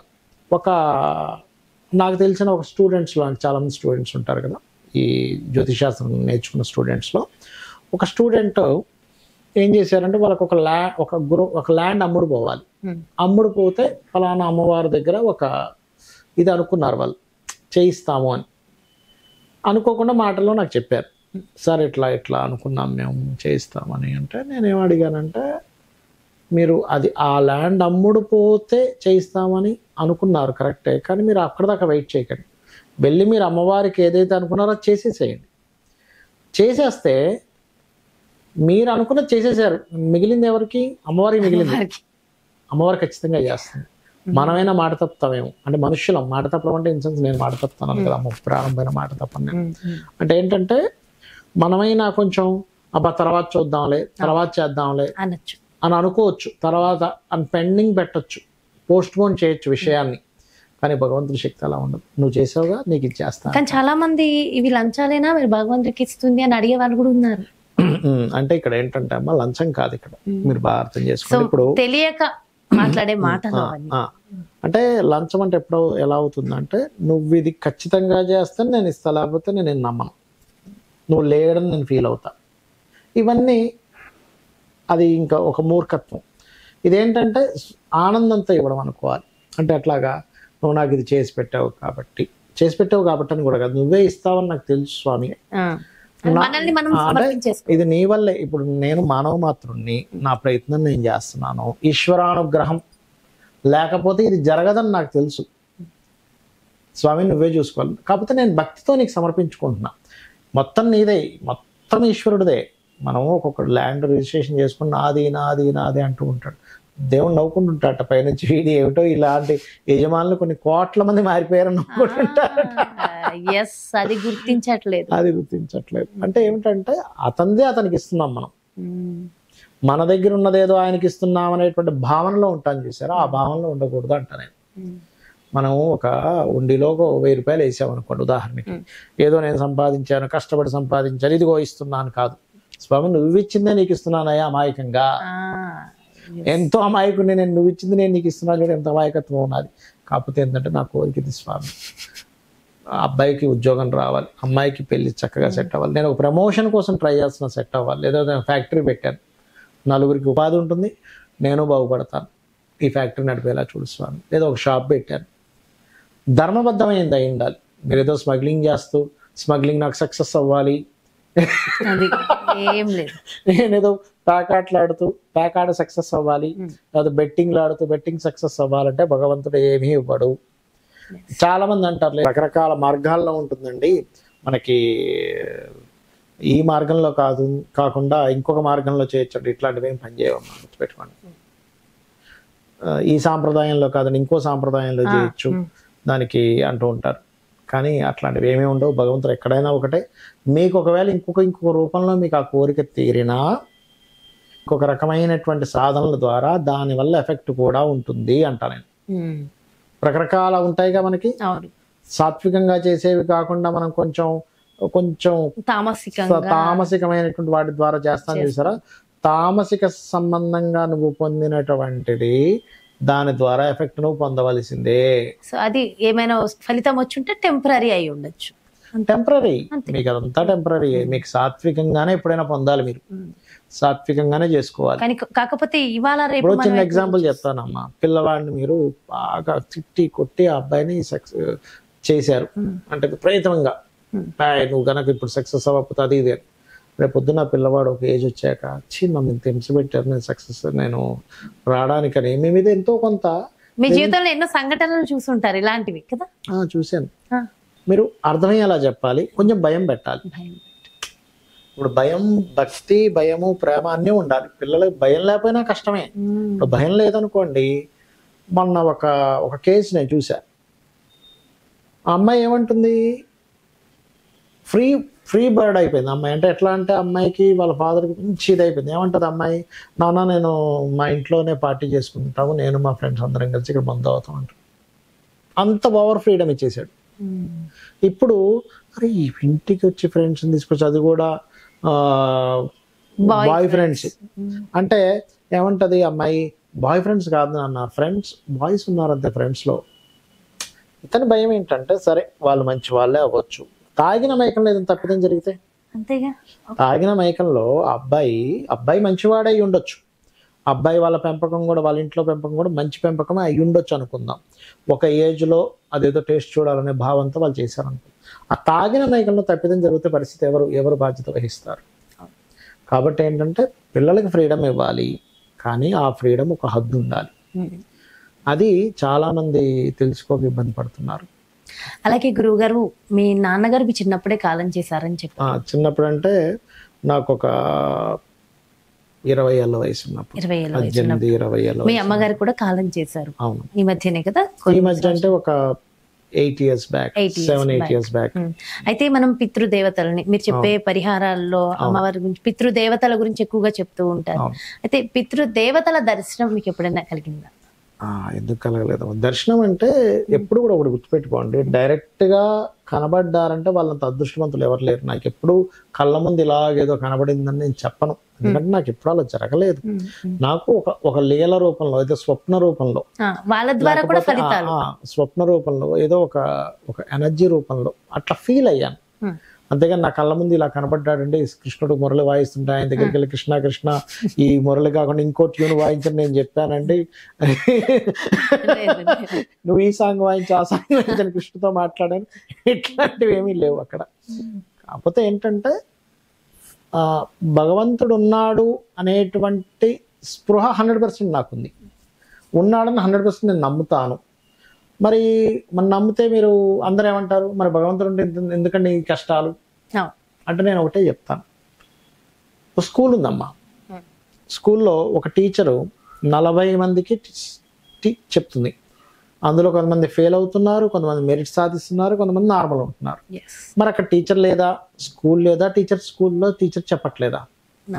ఎవరు మెరిట్లో అవుతున్నారో, ఎవరైతే టీచర్ చెప్పింది శ్రద్ధగా వింటున్నారో వాళ్ళు మెరిట్లో సక్సెస్ అవుతున్నారు. ఎవరికి అర్థం కావట్లేదు వాడు ఫెయిల్ అవుతున్నాడు, శ్రద్ధ చూపించట్లేదో ఫెయిల్ అవుతున్నారు. అలాగే మన జీవితంలో కూడా పూర్వజన్మ కర్మ ఎవరైతే మంచి కర్మలు చేశారో వాడు సక్సెస్ అవుతున్నాడు, బ్యాడ్ కర్మలు చేశారో వాళ్ళు ఇబ్బంది పడుతున్నారు. నార్మల్గా కర్మలు చేశారో వాడు నార్మల్ లైఫ్ని అనుభవిస్తున్నాడు. ఇప్పుడు ఈ జన్మలో మనం చేయవలసింది ఏమిటంటే పరోపకారం పుణ్యం. నీకు వీలైతే ఉపకారం చేయి, పరపీడనం పాపం. నీకు ఉపకారం చేయకపోయినా పర్లేదు, నువ్వు ఇంకోవాడిని వేలు పెట్టి గిలికి పాడు చేయకువాడిని. సో మన సనాతన ధర్మం కానివ్వండి, మన వేద మొత్తం సారం తీసుకుంటే కనుక చెప్పింది ఒకటే, పరోపకారం పుణ్యం, పరపీడనం పాపం. ఉపకారం చేయాలని ధర్మాన్ని మర్చిపోకు, అపకారం చేయొద్దు. అంటే ఇక్కడ మీరు మరలా కానీ మనం భగవద్గీతలోకి వెళ్ళాలి. ఏమండి మరి భగవద్గీతలో కృష్ణుడు పక్క నుండి యుద్ధం చేపించి వాళ్ళని చంపించేశాడా అంటే, కృష్ణుడు ఏమీ నిన్ను చంపమని చెప్పలే. అక్కడ నిన్ను నీ యొక్క క్షాత్ర ధర్మం ఏంటి, యుద్ధం చేయాలి. నీ యుద్ధం నువ్వు చెయ్యి, నువ్వు అక్కడ నువ్వు చేస్తావో, అవతల వాళ్ళని ఓడిస్తావో, నువ్వు జయిస్తావో తర్వాత సంగతి. నీ ధర్మం క్షత్రియుడు అయి ఉండి నీ ధర్మం నువ్వు చెయ్యి. అలాగే ప్రతి వ్యక్తికి ధర్మం ఉంటుంది. అలాగే ఈ మధ్య కాలంలో మొహమాటం లేకుండా చెప్తున్నాను, చాలా మంది బ్రాహ్మణులు దానం తీసుకోమంటే అమ్మో మేము తీసుకోమంటున్నారు. అది చాలా పెద్ద వాళ్ళ ధర్మం వాళ్ళు పాటించకపోవడమే అంటాను. అంటే నేనేదో ఇప్పుడు బ్రాహ్మణులు మంచిగా చెప్పాలి వీళ్ళు కాబట్టి ఇట్లా అనట్లేదు, అందులో తీసుకునే వాళ్ళు కూడా ఉన్నారు, చక్కగా తీసుకునే వాళ్ళు కూడా ఉన్నారు. కానీ ఎందుకు భయపడతారంటే దానం తీసుకోవడానికి. ఈ దానం తీసుకునేటప్పుడు వాళ్ళ కర్మ వీళ్ళకి అంటుకుంటుందమ్మా బ్రాహ్మణుడికి. ఇప్పుడు కుజుడికో శనికో ఇస్తారు చూసారా, ఆ కర్మ వీళ్ళకి వెళ్తుంది గ్యారంటీగా, అందుకని భయపడి తీసుకోవట్లే. కాకపోతే వాళ్ళు దానికి ఏదో జపం చేస్తే సరిపోతుంది, జపం చేసుకుంటే పోతుంది. అదే నేను చెప్పబోతున్నా, గాయత్రి చేసుకుంటే ఇమీడియట్లీ పోతుంది. కొంతమందికి ఏంటంటే గాయత్రి చేసే వాళ్ళు కూడా ఉంటారు, గాయత్రి చేసిన వాళ్ళు తీసుకుంటారు, చక్కగా అది పోగొట్టుకుంటారు. కానీ కొంతమందికి ఏంటి, అది నేను తీసుకోవడం ఎందుకు, గాయత్రి చేసుకోవడం ఎందుకు అంటారు. క్షత్రియుడు యుద్ధం చేయను, వాళ్ళని చంపడం ఎందుకు అనేటువంటిది ఎంత పాపమో ఎంత దోషమో. ఒక బ్రాహ్మణుడు గాయత్రి చేయనండం, దానం తీసుకోనండం, ఈ యొక్క మొత్తం పురోహితుడు అంటారు. అవును, ఈ పురం మొత్తం హితం కలగాలి అనేటువంటి కోణంలో తీసుకోవాలి. అమ్మో నేను తీసుకోను, కేవలం పూజలు మాత్రమే చేస్తాను, మీకు కావాలంటే చెప్పండి నేను పూజ చేసి పెడతా, సత్యనారాయణ సమర్థం చేస్తాం, చేయమంటారా చేస్తా, జపం చేయమంటారా చేపిస్తా, కానీ దానం తీసుకొని అంటారు. కానీ నేనేమంటానంటే తప్పు. ఏ కర్మ చేసేవాళ్ళు అది చేయాలమ్మా. బ్రాహ్మణుడు దానం తీసుకొని అనడం తప్పు, ఒక క్షత్రియుడు యుద్ధం చేయనడం తప్పు, ఒక వర్తకుడు అంటే ఒక వైశ్యుడు వ్యాపారం చేయనడం తప్పు. నాకు ఒకసారి ఇట్లాగే ఒక వాస్తుకి వెళ్ళినప్పుడు ఒక అతను అంటే బాగా వైరాగ్యంలోకి వెళ్ళిపోయాడు. ఎలా వెళ్ళిపోయాడంటే, ఆయన వాళ్ళ 4 fathers నుంచి బిజినెస్ ఇది. ఆయన ఎందులోకి వెళ్ళిపోయాడంటే ఆఖరికి, ఏమండి నేను వ్యాపారం చేయడం నాకు ఎందుకు అధర్మం అనిపిస్తుంది అండి అన్నాడు. ఎందుకు అనిపిస్తుంది అన్న, అక్కడ వస్తువు తీసుకొచ్చి ఇక్కడ నేను అమ్ముతున్నాను, అబద్ధం ఆడుతున్నాను కదా, నాకు ఇంతకు రావట్లేదు అని తప్ప, అది వ్యాపార ధర్మం. అబద్ధం ఎందుకు అవుతుంది? ఇప్పుడు అలా అంటే ఇప్పుడు మరి వస్తువు తీసుకొచ్చి అమ్మకపోతే కొనుక్కునేవాడు ఎలా కొనుక్కుంటాడు, నువ్వు ఎలా బతుకుతావు అంటే అది అర్జునుడికి వచ్చినటువంటి వైరాగ్యం లాంటివి ఇవన్నీ కూడా. అదే అర్జునుడిని కృష్ణుడు అదే మాట అంటాడు, నువ్వేంటి నపుంసకుల్లా మాట్లాడుతున్నావు ఏంటంటాడు ఆయన. కృష్ణుడు నపుంసకత్వం అంటారు దాన్ని. అంటే మన ధర్మం మనం చేయకపోతే ఆయనకు ఒక అరగంట సేపు నేను కౌన్సిలింగ్ ఇవ్వాల్సి వచ్చింది. నాయన నీ ధర్మం అది, నువ్వు మోసం చేస్తే తప్పు. ఎట్లాగా, నాసి రకమైనటువంటి వస్తువు తీసుకొచ్చి నువ్వు అమ్మితే అది తప్పు. ఒక ఎరువులు అమ్ముతున్నాము రైతుకి, నువ్వు డూప్లికేట్ ఎరువులు అమ్మితే అది దోషము, పాపము. సో అలాంటి కల్తీలు కూడా చాలా ఎక్కువ. కల్తీ చేయకూడదు, నువ్వు కల్తీ చేయకు, ఒరిజినల్ అమ్ము, రూపాయి ఎక్కువ అమ్ము తప్పులేదు, కానీ కల్తీ చేసి నువ్వు తక్కువగా అమ్మినా దోషమే అది. అలా ఏంటంటే వ్యాపారం ధర్మం, వ్యాపార ధర్మం వేరుగా ఉంటుంది. ఆయనకు అరగంట సేపు కౌన్సిలింగ్ ఇస్తే అప్పుడు రియలైజ్ అయ్యాడు. అట్లా ఏంటంటే కొన్నిసార్లు ఏమైపోతుందంటే ధర్మానికి, మనం చేసే బాధ్యతకి, భగవంతుడికి మనం ఏం చేయాలి ఏం చేయకూడదు అనేటువంటి తేడా తెలియకపోవడం వల్ల మూఢత్వంలో ఉంటాం. భగవంతుడిని ఎలా గుర్తించాలో తెలియకపోవడం వల్ల ఏంటేంటో పిచ్చి పిచ్చి వాటిల్లో ఉంటూ ఉంటాం. అలా పిచ్చి పిచ్చి వాటిలో ఉండడం కాదు. మనం ఎంతసేపు భగవంతుడికి మనం చేస్తున్నామంటే కృతజ్ఞత నువ్వు ఆవిష్కరించుకోవడం కోసం చేస్తా ఉండు. సరే నీ వల్ల అవ్వట్లేదు, నీ శక్తి లేదు, అమ్మ దండం పెట్టుకో, కాళ్ళకి నమస్కరించుకో, అమ్మ నా వల్ల అవ్వట్లేదు తల్లి, కానీ నాకు కోరిక ఉంది, నీకు కరెక్ట్ అయితే ఇస్తుంది. సరే నువ్వు ఆ పూజ చేసావు, రాలేదు, నీకు కరెక్ట్ కాదనుకొని దండం పెట్టుకో, నీ పని నువ్వు చేసుకో. అంతేగాని నేను ఈ కోరిక కోరాను, ఈ పూజ చేసిన అవ్వలేదంటే ఇక్కడ ఏదో పవర్ తక్కువ ఉందేమో, ఇంకో దగ్గర ఏదో ఎక్కడ పవర్ ఎక్కువ ఉందేమో, నీకు పవర్ స్టేషన్సా, ఇక్కడ పవర్ తక్కువ ఉంది, అక్కడ పవర్ ఎక్కువ ఉందని. మొత్తం శాస్త్రంలో ఏం చెప్తారంటే, ఆ యొక్క మహావిష్ణువు శేషపాను పైన వైకుంఠంలో ఎంత పవర్ ఉందో, మీ ఇంట్లో మీ ఇంట్లో పెట్టుకునే పటంలో కూడా అదే పవర్ ఉంటుంది, గుర్తుపెట్టుకోండి. అంతే ఎనర్జీ ఇక్కడ కూడా ఉంటుంది, ఉంటుంది. అది అర్థం చేసుకోవాలి. అసలు ఇలా మాట్లాడుతూ వెళ్తూ ఉంటే మహాసముద్రం మీ సబ్జెక్ట్ అయితే నిజంగా చెప్తున్నాను, అది అసలు అలా ఉంది. అండ్ మీ అనుభవాలు కూడా ఎన్నో చాలా ఉన్నాయి. అండ్ మీరు ఒక్కొక్కసారి చెప్తూ ఉంటారు, నిజంగా నేను నా లైఫ్ లో ట్రై చేసి చూసినవి ఏంటంటే, యాంటీనా కొంచెం చేంజ్ చేయడం వల్ల వైబ్రేషన్స్ మారితే మనకి టీవీలో కనెక్షన్ ఎలా వస్తుందో, మన వాస్తులో కూడా అలాంటి చేంజెస్ ఉండడం వల్ల అంటారు. గ్యారంటీగా ఉంటాయి. వాస్తు అంటే చాలా మందికి ఉన్నటువంటి అపోహ ఏమిటంటే, వాస్తు శాస్త్రజ్ఞుని ఇంటికి పిలిస్తే ఏదో కొలగొట్టేయమంటాడు. అది ఫస్ట్ తప్పు, అబద్ధం. అది తెలియక కొలగొట్టిచ్చేస్తారు, అది తప్పు. అసలు చేయమని వెళ్ళలేదు. కేవలం ఈశాన్యంలో బాత్రూమ్ ఉంటే మాత్రం తీసేయాలి. ఎందుకంటే ఈశాన్య దేవతాగృహం, ఈశాన్యంలో మీరు మలమూత్ర విసర్జనలో దేవతాగృహం ఉండే ప్రదేశంలో ఇలా చేస్తారు. చేయడం వల్ల మీకు దోషం కాబట్టి అక్కడ ఉండేటువంటి టాయిలెట్ కమోడ్ ఏదంటే తీసేసేయాలి. మిగతా అంతా కూడా మీకు వాస్తు అంతా కూడా ఏంటంటే ఆయం కట్టామా లేదా, పునః ఆయం లేదు, ఇప్పుడు ఇవాళ రేపు ఆయం ఎప్పుడూ పోయింది, కట్టేసిన గృహంలోకి మనం వెళ్తున్నాం.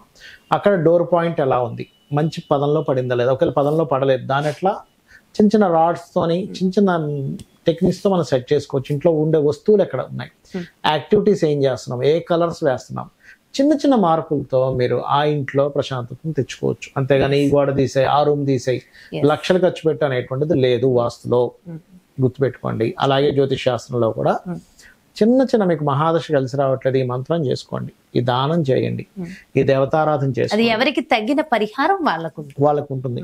అంతేగాని చిన్న చిన్న మార్పులతో జీవితాన్ని చేసుకోవచ్చు. ఇంట్లో మార్చుకోవచ్చు. సత్యనారాయణ వ్రతం చేసుకో ఎవరుద్దన్నారు, జపం చేసుకో ఎవరుద్దన్నారు, చక్కగా చేసుకోండి. ఆ రకంగా చేసుకోండి. అలాంటి చిన్న చిన్న మార్పులతోనే మీ జీవితాన్ని కూడా అద్భుతంగా మలుచుకున్నారు కదా గురుగారు. 100% అమ్మా. నేను మెయిన్ గా ఏంటంటే ఒకటి నిత్య దేవత ఆరాధన చేసుకోవాలి అనేది నేను చేస్తాను, మా ఇంట్లో మా పిల్లలకు కూడా చేపిస్తారు. రోజు ఖచ్చితంగా సూర్య భగవానుడికి కూడా మీరు నిత్యము నమస్కారం నిత్యము సూర్య నమస్కారాలు చేసుకుంటాను. అండ్ సూర్యుడికి అర్ఘ్యం వదులుతారు. సూర్యుడి ముందు నిలబడగానే, అంటే నాకు తెలిసిన జ్ఞానంతో నేను చేస్తున్నాను, అందరూ అలా చేయాలని రూల్ లేదు. ఎవరికి తోచిన వాళ్ళ దాంట్లో వాళ్ళ సాంప్రదాయం బట్టి వాళ్ళు తెలిసి చేస్తారు. అందరూ చేసేది కరెక్ట్. ఎప్పుడు సూర్య భగవంతుడిగా మనం ఆరాధించినప్పుడు, భగవంతుడిగా మనం గుర్తించినప్పుడు ఎవరేం చేసినా కరెక్టే. అంటే ఏమిటంటే నేను అయితే సూర్య భగవాను చూసి నీళ్ళు వదిలినప్పుడు ఒకటే అనుకుంటానమ్మా, నీలో అమ్మవారు ఉన్నారు, భానుమండల మధ్యస్థ భైరవి భగమాలిని అంటాం. నీలో అమ్మవారు ఉన్నారు, నీలో ఆ మహావిష్ణువు శివుడు ఉన్నాడు, నువ్వే లింగానివి. వస్తే ఆ లింగానికి అభిషేకం చేసినట్టే. యక్షులు, గంధర్వులు, నాగులు, సిద్ధులు, పితృదేవతలు అందరూ నీలో ఉంటారు. అటువంటి నీకు, ఈ జగత్తును మొత్తం వెలిగించేటువంటి నీకు నమస్కారం అనుకొని మనస్ఫూర్తిగా దండం పెట్టుకుంటాను. ఇంతే. అంటే నేను ఎందుకు చెప్పానంటే ఇది అందరూ ఇలా చేసుకోవచ్చని, స్తోత్రం చదవాల్సిన లేదు, ఇలా చేసుకోండి అని చెప్పడానికి.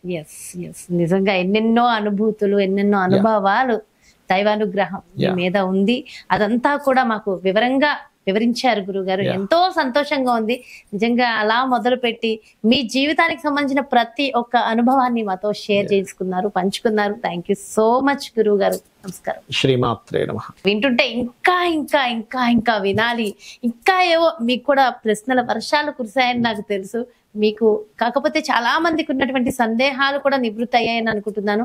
అలాగే మనందరి జీవితాల్లో ఒక టర్నింగ్ పాయింట్ ఉన్నట్టుగానే గురువు గారి జీవితంలో ఉన్నటువంటి ఆ మలుపు ఏమిటి, అసలు దైవానుగ్రహం కలిగిందా లేదా, ఆ ఎప్పుడు ఎక్కడ ఎలా ఆ ఆంజనేయ స్వామిని చూశారు, అమ్మవారి అనుగ్రహం కలిగింది, పితృదేవతల దర్శనం కలిగింది, ఇవన్నీ కూడా వివరంగా సవివరంగా ఈ పాడ్కాస్టింగ్ ద్వారా మనతో పంచుకున్నారు కదా మన బ్రహ్మశ్రీ నానాజీ పట్నాయక్ గురువు గారు.